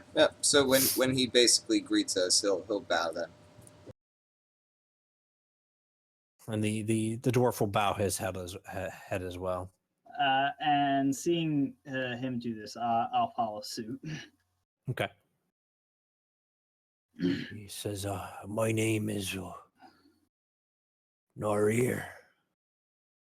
Who might you be?" I say, my name is Ian Gold, Shieldheart, and I am a paladin of Palor. And I extend my hand to shake his. And he will shake your hand. It's interesting to see one of the Order of Palor in this town. Indeed, these are very interesting. The story is very interesting, but what brings me here is very dire indeed. Well, in our circumstance, hopefully we can be of some sort of assistance. How can I help you, Ian Gold, Paladin of Palor? So, we have been on a quest for the past few days,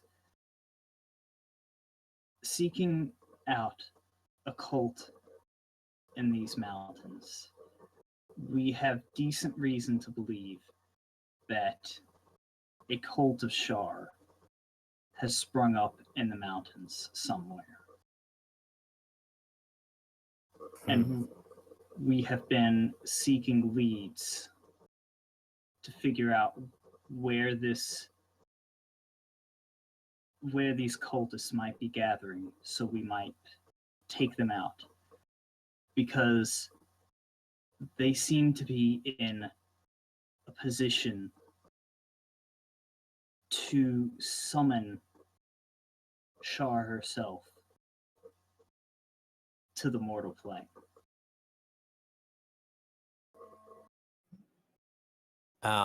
Make a basic charisma check. Oh boy.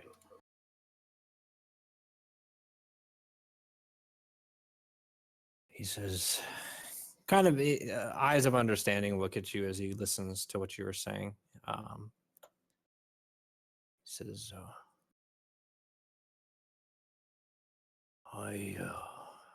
his son's worrying indeed. He caught Shar. Shar is not a god or goddess. Even in fact, not one that has crossed these ears in some time.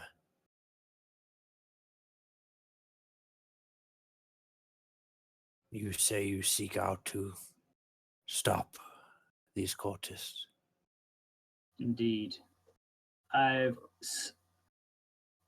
was captured by these cultists about a week ago when I was clearing out goblins out of a cave near Milton, if you know where that is. I have never been there myself, but I have heard of it. One of the human towns. Indeed. If you were captured by these beings and you sit in front of me talking, it seems as if good fortune has found you. I nod and I tell him, after a week of being imprisoned, my friend here and a few others managed to. My friend here was brought to was captured as well, but a few others managed to break us free. The Shar cultists appear to be rounding up people with magical talents. Sign Curious. looks a little bit worried that he's just now been implicated as a magic user. Wait. Oh gosh. No, too late. Oh. You already said it. Okay. Myself included. The dwarf in front of you will kind of. I think he turns around for a moment. He kind of takes a step to pace before he turns around and takes a step back to you, kind of deep in thought.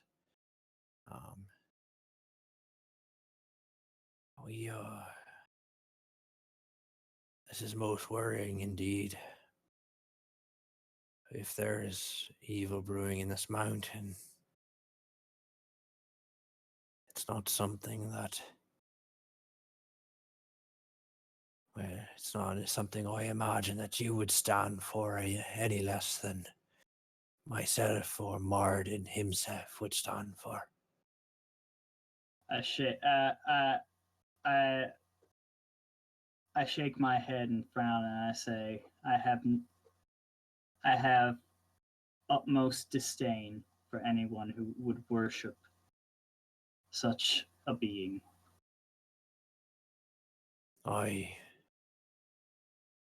Evil gods can do no good on this plane.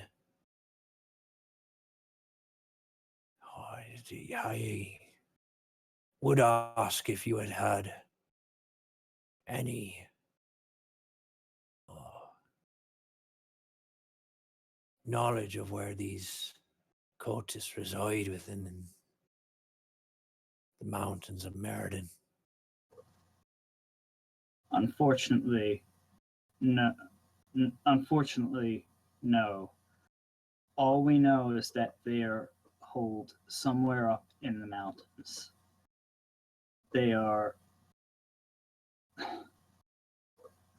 We witnessed one of the cultists fleeing the camp that I was freed from, running up the mountain. And you didn't happen to follow this cultist, did you?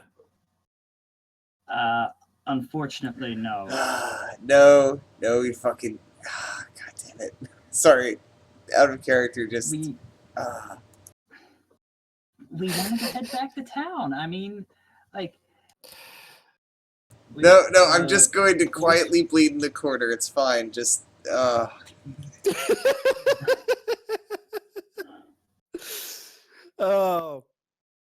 sorry.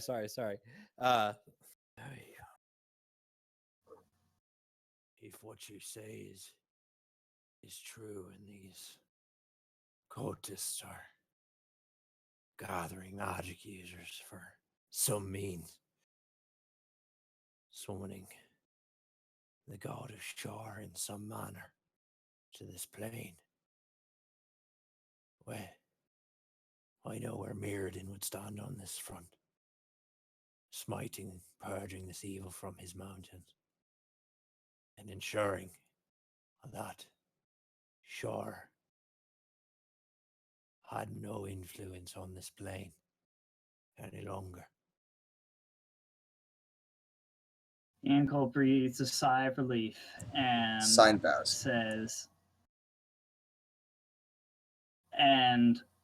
says the paladins of Paylor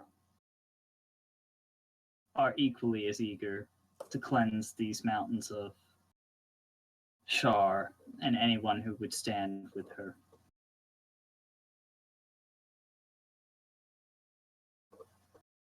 I could, if you are looking for assistance in purging this evil, we of Mirrodin could spare one of our order to assist you if you needed the help. And at this point, I would say, out of character, that I would have somebody stand in as a cleric or paladin of Mirrodin. I would not be playing them. I would find somebody else to. But taking that back into it.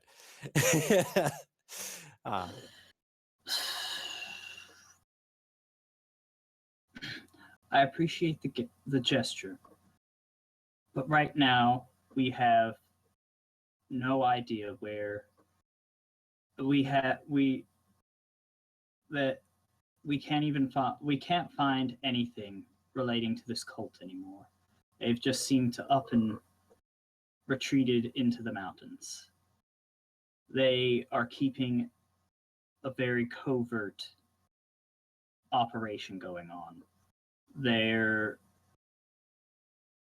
wearing black robes with red masks and simply going to small towns and finding any magic users they can to summon this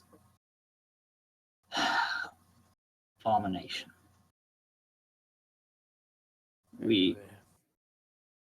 Right now, all we need is information. And I was wondering if you had anything in your library about Shar.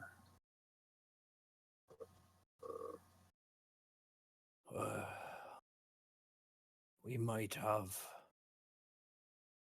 a book of past history in our dealings with any acolytes of this evil being, or the tales of Mirrodin's encounters with Shar. I would have to look. And I would be more than happy to wait or assist you if need be. Unfortunately, only acolytes of the Order of Mirrodin have access to the temple's library. I nod my head and I say, I understand. How long do you think it would take to locate such a book? If you wanted to return on the morrow, I would have a couple of our order search and gather any information we had. Would we be able to take the books?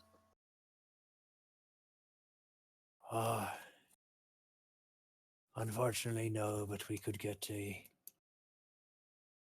scribe to take down any notes that we find, and you'd be able to take those. I would very much like that, as I have business. I have business elsewhere that I need to attend to. All right. Return on the morrow, and we will have what we can collected for you. Assist in your endeavor. Sign bows. Cold. And I do as well. The dwarf will follow suit. If that's all you need, then may your God protect you, and know that you are under the watch of the Creator while in his domain. I appreciate that very much. And I thank you for your assistance in this matter. We'll do what we can. Walk carefully, in God, and your ally. You didn't introduce yourself. Sign bows. And yeah, he will watch you leave the temple. But yeah, you leave All right. unhindered, free to do what you do. Whew.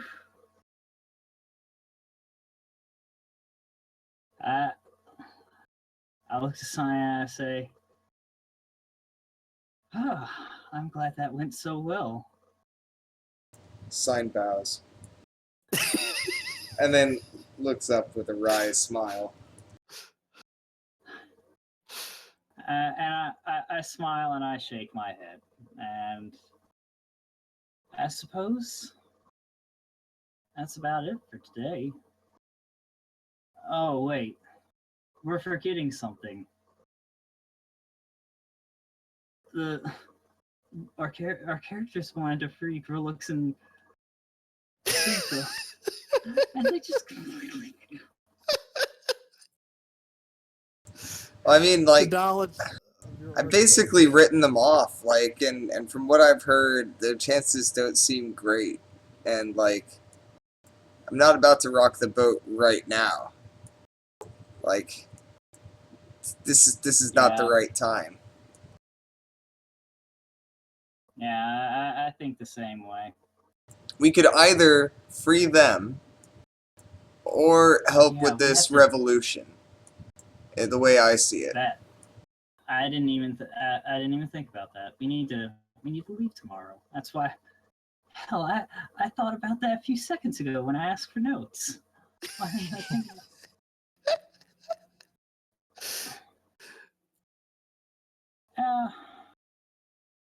I suppose we should just head back to the inn. All right. What time Yeah. is it? By Sign probably has some work So to we've do in reached- his journal. Okay. Yeah, I'd say it's about, it's getting later in the evening as you guys kind of meander around town trying to just pass time, knowing that you have goals tomorrow. If anybody would want to do anything specific before the end of the night, please feel free to say. Otherwise, I'm going to say my evening prayers. okay. Are you saying anything in particular, or just kind of going through the motions? Oh no, I'm just going through the routine. Okay. Sunrise and sunset are very important. Yep. And yeah, it's definitely interesting being in. I guess I didn't give the full description to Durham of the city is in. So yeah, obviously you have the kind of, you're in this cavern with the bulk of the common district surrounding this large reservoir. Oh, Sign has a picture. The biggest thing to note is that there is a large cluster of crystals on the top of this cavern that give off a yellow glow that kind of surrounds the cavern in a dim light throughout the day. something that you've been around forever, but okay. If nobody has anything they want to do, our days day cycles here, and you guys proceed to the next day, rested and with a few goals in mind. I think for the sake of brevity, we can say that you go to retrieve the notes before you leave, and I will have some things compiled for you during the week. All right. But yeah, you have the understanding that you're meeting Rory to take off in the morning, and you all gather in the Gold Vein inn, and she will look to all of you. And has anyone done? I guess this goes in hand, unless you've told me you're doing something before you guys leave. Well, I guess Dern, you obviously have some things in order when you're leaving your shop. Yeah, I'll let my apprentice know that I'm going to be gone for a few days. Okay. And I'll leave him with some gold, not a huge amount. I don't think he needs a ton to run the shop. Yeah, So yeah. I'll leave 100 gold there. Okay. Actually, I'll leave 126 because I had 26 gold from when I sold the crossbow. I put that in the shop's coffers. Okay. And then yeah, and we'll say that you kind of spent the previous day getting your any work orders that you had kind of sitting in the wayside done, with the understanding that anything that's not finished, he will kind of do the finishing touches on. Yep. Yeah, you and I let him know. Well, actually, I can't imagine that I wouldn't have a book of who's ordered what. So. Oh gosh, I completely forgot. You finish first. Mm-hmm. So yeah, no, I'm just saying that he would have access to the. Oh look, the Venerate have ordered these. Yeah, like a ledger supplied by whenever. Yeah, exactly. Yeah, for sure. You keep good order in your shop. But yeah, we'll say that you had a couple of orders that he will finish up, and he will. You got it, boss. I'll watch over it. Don't worry. You feel it's in good hands. Good, but yeah, you proceed. Hands. You proceed to the inn. What did you forget, Ian Gold? I had a bag full of gems. You did. I don't remember how much was in there because I didn't take note of it. For the gems? Yeah. Like how much how many gems there were? There was 4. All right. So I don't suppose I can go and sell them now, can I? As you wake up in the morning, you go get your notes. You rejoin everybody at the inn. As Dern walks in, your memory, seeing his sparkling eyes, all of a sudden goes to 4 large red stones in your bag, and you're like, "Oh shit! I need to sell these." I have to sell these. I only have 2 gold left. I'm curious, how obvious does he make it that he has gems? I don't know how obvious are you? Gold? I just thought about it, so I guess I just pat my my pockets, and I suppose I'd go say before we leave, I have to make a stop first. Where do you need to go? I need to sell something. Okay, what do you need to sell? I need to sell a few gems that I acquired. Well, let's see them. Can I make an insight check? I mean, sure. I don't know how insight versus what. I mean, I don't Insight. think he's trying to lie. I mean, or anything. Just go ahead and roll insight. Okay. Okay. If he's not trying to lie, then I don't think so. I'm just gonna roll your insight. Roll your insight. Okay. I mean, this just seems like general. You're not very insightful. Yeah. I open the bag and I show him the 4 gems. Okay, and you see. Could I make a? It'd probably be an insight to see what they're worth, wouldn't it? It would be like an intelligence check. You do see 4 rubies in front of you. You would need an intelligence check to appraise them. I will count this as, I think you have like stone cunning, correct? I'm not sure if dwarves get that particular one anymore. I think I have do. proficiency with jeweler tools. Okay, so yeah, I'll give you we'll say that this, I don't know if I want to give advantage. We'll say that you have a intelligence check with your proficiency bonus. Just curious, because I you could have sworn that insight was actually used for appraisal. You definitely have stone coming. It's here in the handbook. Okay, maybe I just haven't paid attention to it. Here, hold on. We can look this up real quick. Because I don't know. I thought that ability checks, intelligence, arcana, history.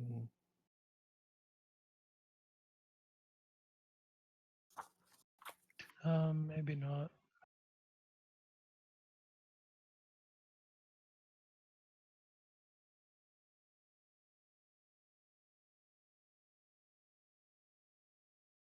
Yeah, because it's a raw intelligence check. Yeah. Okay. Yeah, because in my mind it was like common sense versus common sense is wisdom, intelligence. Yeah, for sure. But yeah, so I will allow. What is stone cunning? Does that give you advantage on those checks? It says whenever you make an intelligence history check related to the origins of stonework, you are considered proficient in the history skill and add double your proficiency bonus to the check. Okay, so I think in regard we can reason this to be, you living in this city, gems have kind of passed through various people. You've dealt with some, you've sold some. Just kind of getting a sense of what you feel they are worth. I will give you advantage, and you can it can be a history check with your proficiency bonus. Double proficiency, I suppose, for that, right? Yeah. Oh, sorry. Is it saying double proficiency for the check, or is it saying advantage? Let's look this up real quick. Let's look this up. Stone cunning. You're considered proficient and double. It doesn't say advantage. Okay. So double. So plus plus d20 4. plus your intelligence plus 4. Okay. Yeah, easy enough. You kind of take in these gems, and you've dealt with several in your past, purchasing for various equipment. These rubies look to be about 50 gold each. Okay. So definitely nothing to sneeze at for sure. I will. Now, my curiosity, Ingold, did you have a value written down for that? Because you didn't have how many you had. Like I didn't even have like the stuff written down. I just knew that I had it. Okay. So yeah, because you would have gotten it from the one chest that had your items in it. Yeah. Okay, so yeah, you just knew you had 4 rubies. Yeah, and I'm no stone worker, so I mean they look really precious, but I'm in dire straits right now. I'm gonna offer you 30 gold apiece for them. To me, that is a fucking fortune. Yeah, 120 gold pieces total. And I will. I'm not even gonna insight check that. I'm gonna shake your hand. Do you? Awesome. Kind of feel like a dick, but it's the way it works, right? Don't worry. If I Don't had worry. We've had a much more bigger situation happen so far. So you are not the greediest member of this party. So At far. least I have backstory relating to it. Look, Right? let's just say that the amount of wealth illegitimately gained was so great that some of it had to be buried because it was too heavy to carry around. It was too heavy to carry around without being noticed. And only one person had that sum. That was Should a I good guess day. that might be the thief? It might be. You might be right. Okay, so how much gold is that? 120? Yeah, you get 120 gold. Awesome. All right. I'm also going to go and buy myself a tent because I didn't have one. Okay. So easy enough. I think it's 2 gold for the tent. Can I haggle?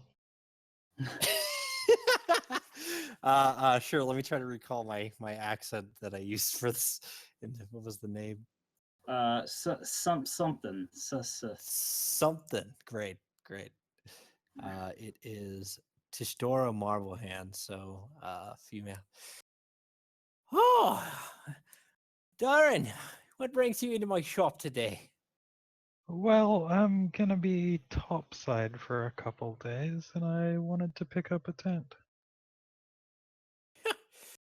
Tent's going popular these days. We had a couple of people in here yesterday looking for them. Sure, I got a spare one on hand. Usual price is 2 gold. Oh, you think you could give an old friend a deal? Say, 1.5 gold? 1 gold, 5 silver, eh? You gonna return the favor if I ever need something? Oh, I might be able to. Go ahead and make a persuasion check.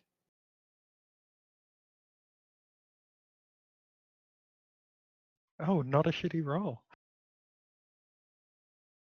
I just All bought right. these 4 useless rubies.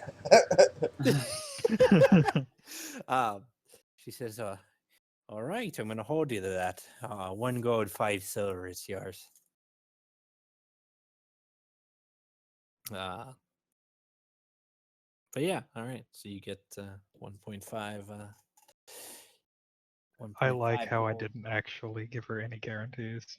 You didn't, but yeah. I may be able to. All right. But yes. Gathering all together, we are looking to make headway back out into the wilderness. I just did the calculations, and I just now realized how much gold I lost in that trade. Right? 80 gold. Right? Am I right? 50 Yeah, gold, 30? yeah. Yep. Womp womp. But when you're sitting on 120 looks glamorous. Yes. All right. Yes, Rory Rousk will kind of meet you all at the inn as you all gather, ready to make your day of travel. I think she says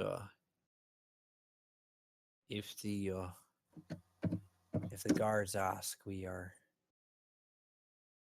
heading. I don't know. We're heading to Fall Barn. Fallborn. Darn. Down. Darn, I- you've got a job that these blokes brought your way. All right. Sounds good. Just in case there's any questions on why we're all leaving together.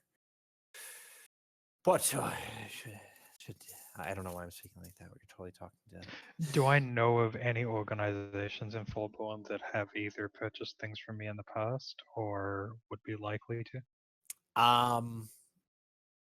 Roll a. No one has approached you from Fallborn to make something. But if you can make a history check for me. You don't know much about Fallborn. No, I don't. I'm going to ask one of these fine fellows what organizations in Fallborn would need the services of a smith, because I haven't been there before. I live under a mountain. I'm like living under a rock. I haven't traveled past the western mountain, north, south, eastern mountains. There we go. He's from Holgham. Okay, what about maybe Rory can help me? Sign can help. Sign might be able to help. Sign can definitely help. What do I know come on, about sign, this, give me GM? a sign. Well, considering that your village is not too far out, maybe half a day's travel from Fallborn, you have dealt with many inner workings in this city, making often trips there. A larger port town established by humans. There are a variety of organizations that could use the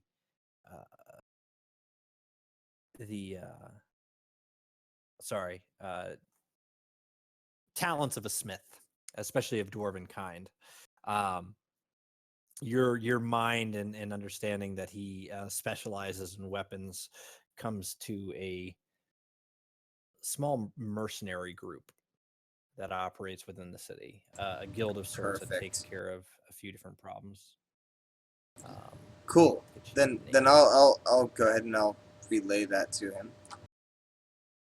Okay. Let's see if I can get a name. Bear with me as I try to get a name of this now organization that is going to be a legitimate part of the.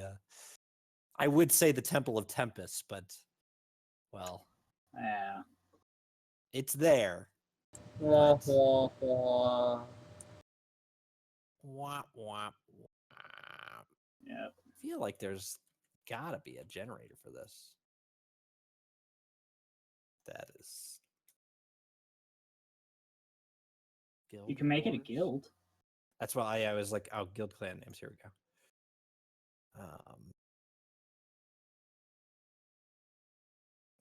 We will call it. I think we'll go simple. We're going to call it Charford. It is a guild that specifies in typically hunting, but has been known to take on other jobs. So how do you spell that one? Charford. All right. Let me get a page up. Fallborn guilds. Charford. Okay. So yeah, now that you've got your cover story under wraps, you guys begin to make your way to the entrance and exit, singular entrance and exit, as far as you are aware, to this town. As you approach the stairs on the opposite end of the market district, there are two guards that are sitting and flanking the stairs. And again, as you walk through this town, there are several veterans that do patrols from time to time. This isn't you have been well exposed to their thing. Although, as you have seen, if you keep your head down, they typically do not bother you. The nail that sticks out gets hammered down. Exactly. Your two orc friends were such a nail. But as you approach, I think that the the individuals manning the base of these steps will approach you. Ingold is going to make it a point to speak as little as possible. Okay.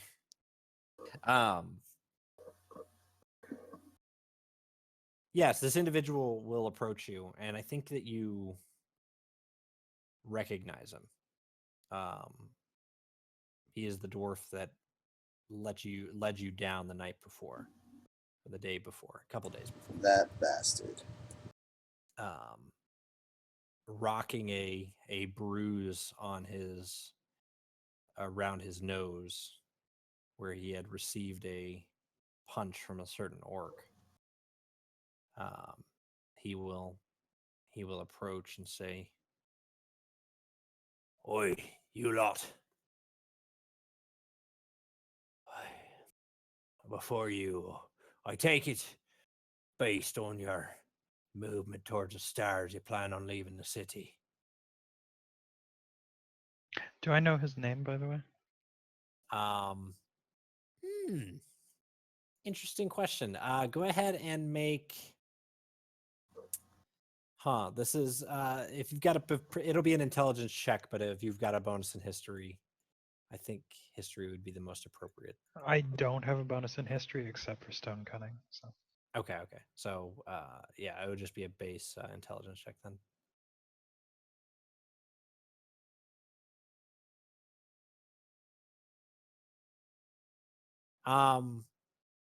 Yeah, 11.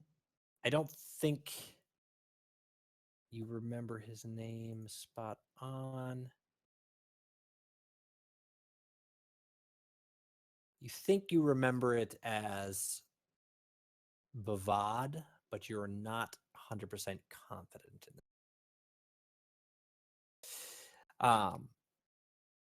nah, getting someone's name wrong is worse than not knowing it. Yeah. He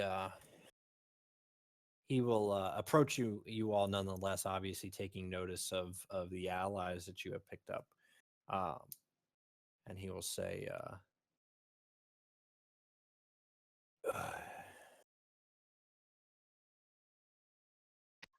from what I understand, you have not caused any problems. I feel I should make it a point of gesture so you understand how things go in our city, so you don't cause any problems. Your allies that you entered with, the two orcish folk, the ones that were so proud of their god, the ones that stood up ignorantly in front of the venerate, in front of me, in front of the king. Well, they will receive their dues. They have been sentenced to death in the arena. It'll be quite a show. Hopefully you don't miss it.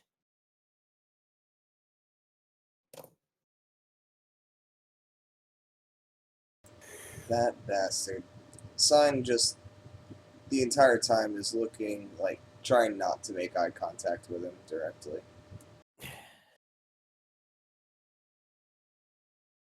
Well, I must ask to see your badges. You're welcome. You can keep them, as they provide entrance to our city. But I will need to see them as you exit. Sign will show it.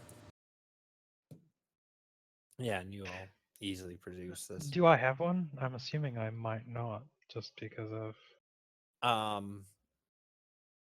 No, I think that Rory will produce one, but you do not, as you are not technically expected to.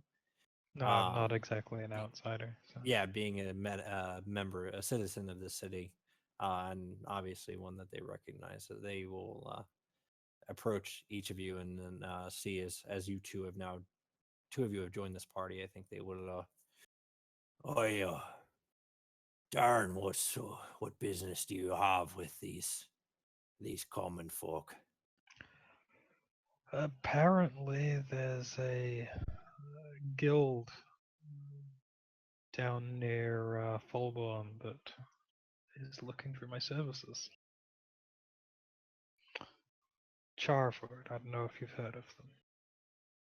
No, I have not. Well,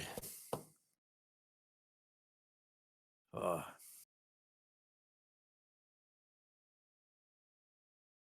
yeah, it is. Keep your head down. No, some questions might be asked from the top, but your business is your business. Just watch these folk. Aye. You never know when they'll cross you. And they kind of step out of your way and allow you to proceed up the stairs of your own accord. All right. And again, the staircase that you're walking up, you are proceeding up the left side of a 15-foot path. Stairs have been hewed into the stone here. On the right side, there is a track that is, you would have seen at the bottom, a pulley system that allows for a cart to be moved up and down, that it would carry various materials that would too heavy to carry on person. As you all proceed to the top, there is another set of guards up this, it's about 1,000 feet up. But at the top of the staircase, there's another set of guards that see you coming, and understanding that you wouldn't have got up the stairs without showing your sign, they begin to open the doors and lead into the main tower that the first party had entered. A simple room, staircase now on your left side, as it was on your right at the beginning. Yeah, you would have passed as at the top of this hill. There is a stable, a series of stables built into the stone, with a few horses inside. This is before you exit the first set of iron doors and you come into what is the Tower of Thon-Badir. And you are entering into this kind of simple room with the stairs on the left, another set of iron doors across from you. At this point, I think a guard from the Surface Legion will approach you. It's not the gentleman you talked to prior. He will say, "Folks, if you, I need to take a quick scan over your person, make sure you're not bringing anything we're not unaware of out of the city. If you do have anything that you need to declare, say it now." He will go and kind of vigorously pat you down, take a quick peek in any bags that you are carrying. Not too invasive, but just looking for any particularly large objects, as you can see. Do I know this guy's name? I don't think you would have dealt with the Surface Legion much at all. Okay. In this case, they're kind of a different a order that sticks. Their barracks are actually, and the other players saw, their barracks are kept within this tower. You're welcome to roll a history check just to see. Maybe you happen to cross him at a bar one night. No. Yeah, unfortunately.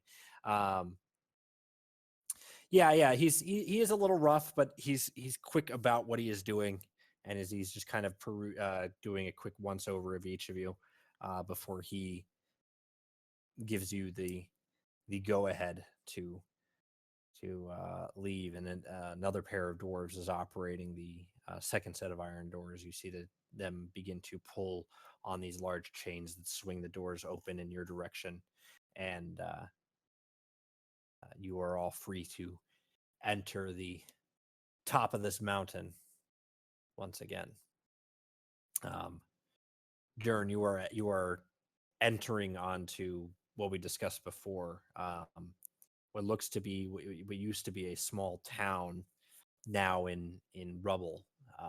Parts of stone walls still kind of protruding from the ground, but most of it just destroyed, decimated to some degree, as it is just in rubble on the ground. It is kind of stepping out in all directions, or the no noticeable path until you get past this town, but one extends off to your this path kind of splits off, one to the west, one to the east, and I think that you all understand that you are heading East. east. Yes, I was like left. No, but there's a direction east. All right. We do have. It is 11:11. I was hoping to get one combat tonight, but I feel like if we throw a combat in now, we're going to be here all night. So we will. I think we will pick up with this couple days of travel, and whatever the path holds in front of you next week. Cool. All right.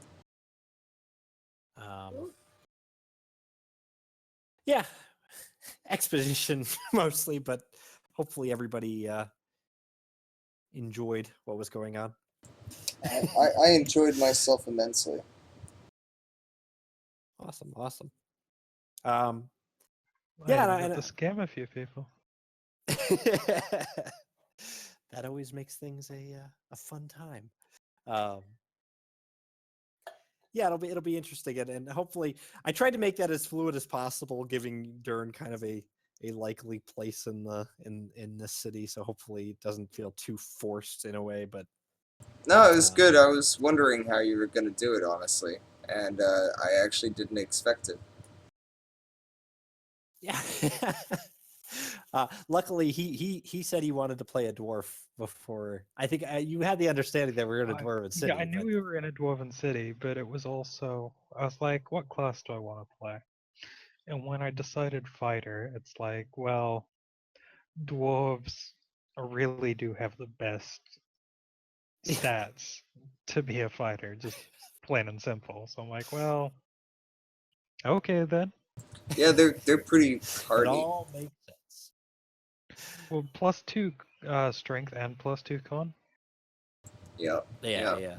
Like, You it's get the past that. only race that gets, well, other than, I mean, humans get a grand total of +6 by default, but Yeah. other than that, dwarves are the highest, pretty much.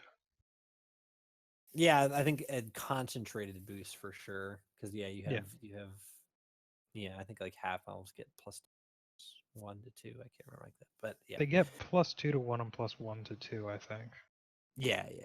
So still similar stat bonus overall, but yeah, cool. So yeah, we'll definitely have a combat next session. We'll a little bit of lore there, but No, man, it was good. Yeah, We don't we always have to have a combat, and honestly, it would have felt weird if there had just been one thrown in there.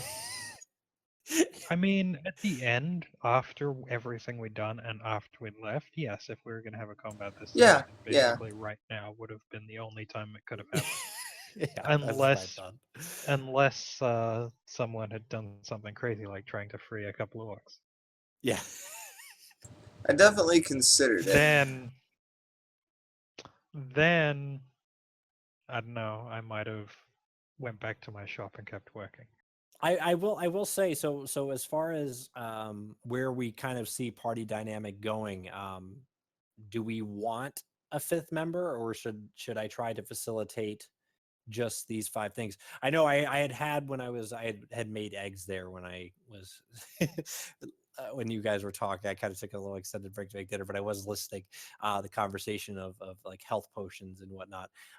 Yeah, I had originally had this world as limited magic, but I definitely don't want to screw you guys in a sense. So I want to give you guys the ability to succeed. So before you had a cleric, now we're down to, you had 2 paladins and a cleric, so you had a lot more healing. Now we're down to the 1 paladin who's going to have a limited healing. So things like health potions, I do agree with the sentiment that they're going to be available in places.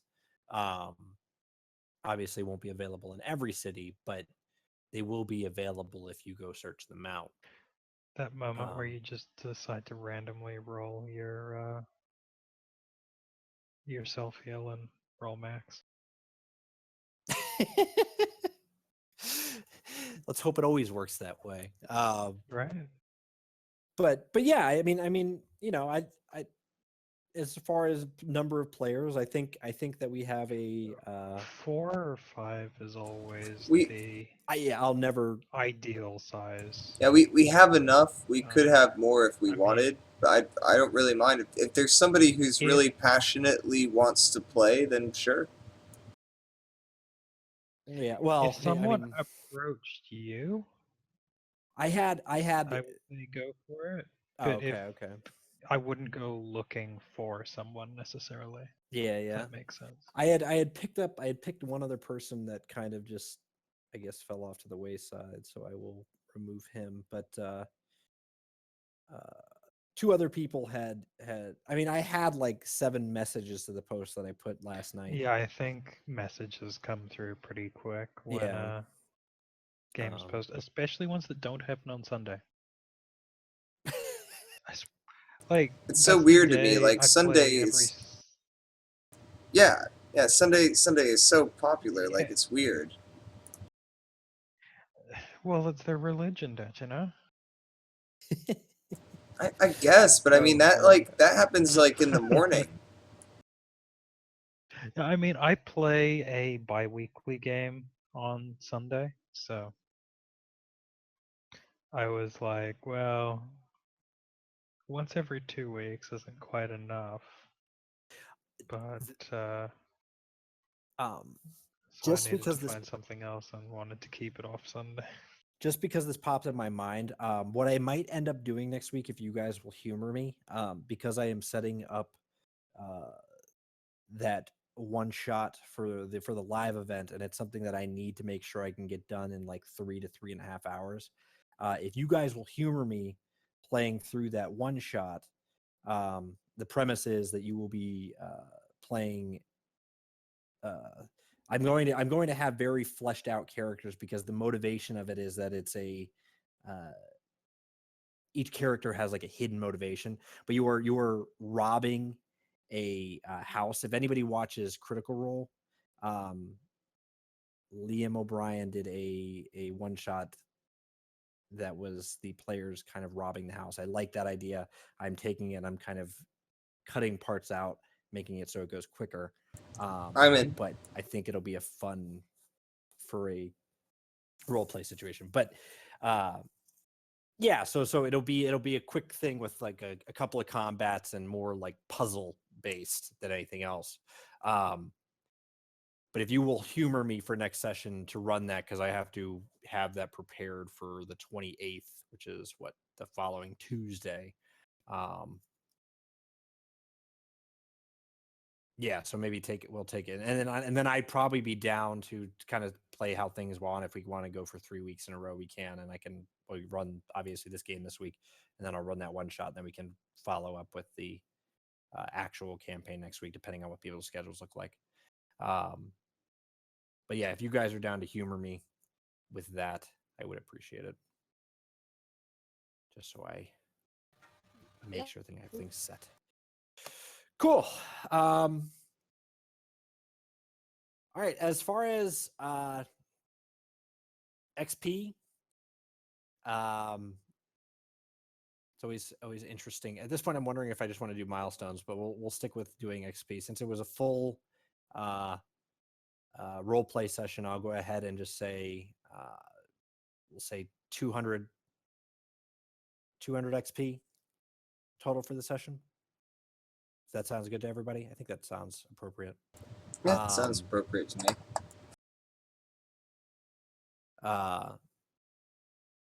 Does anyone not have? I mean, so other than Dern, do you all 3 have inspiration? I'm all inspired. You're inspired. Ian Gold, are you still sitting on your inspiration?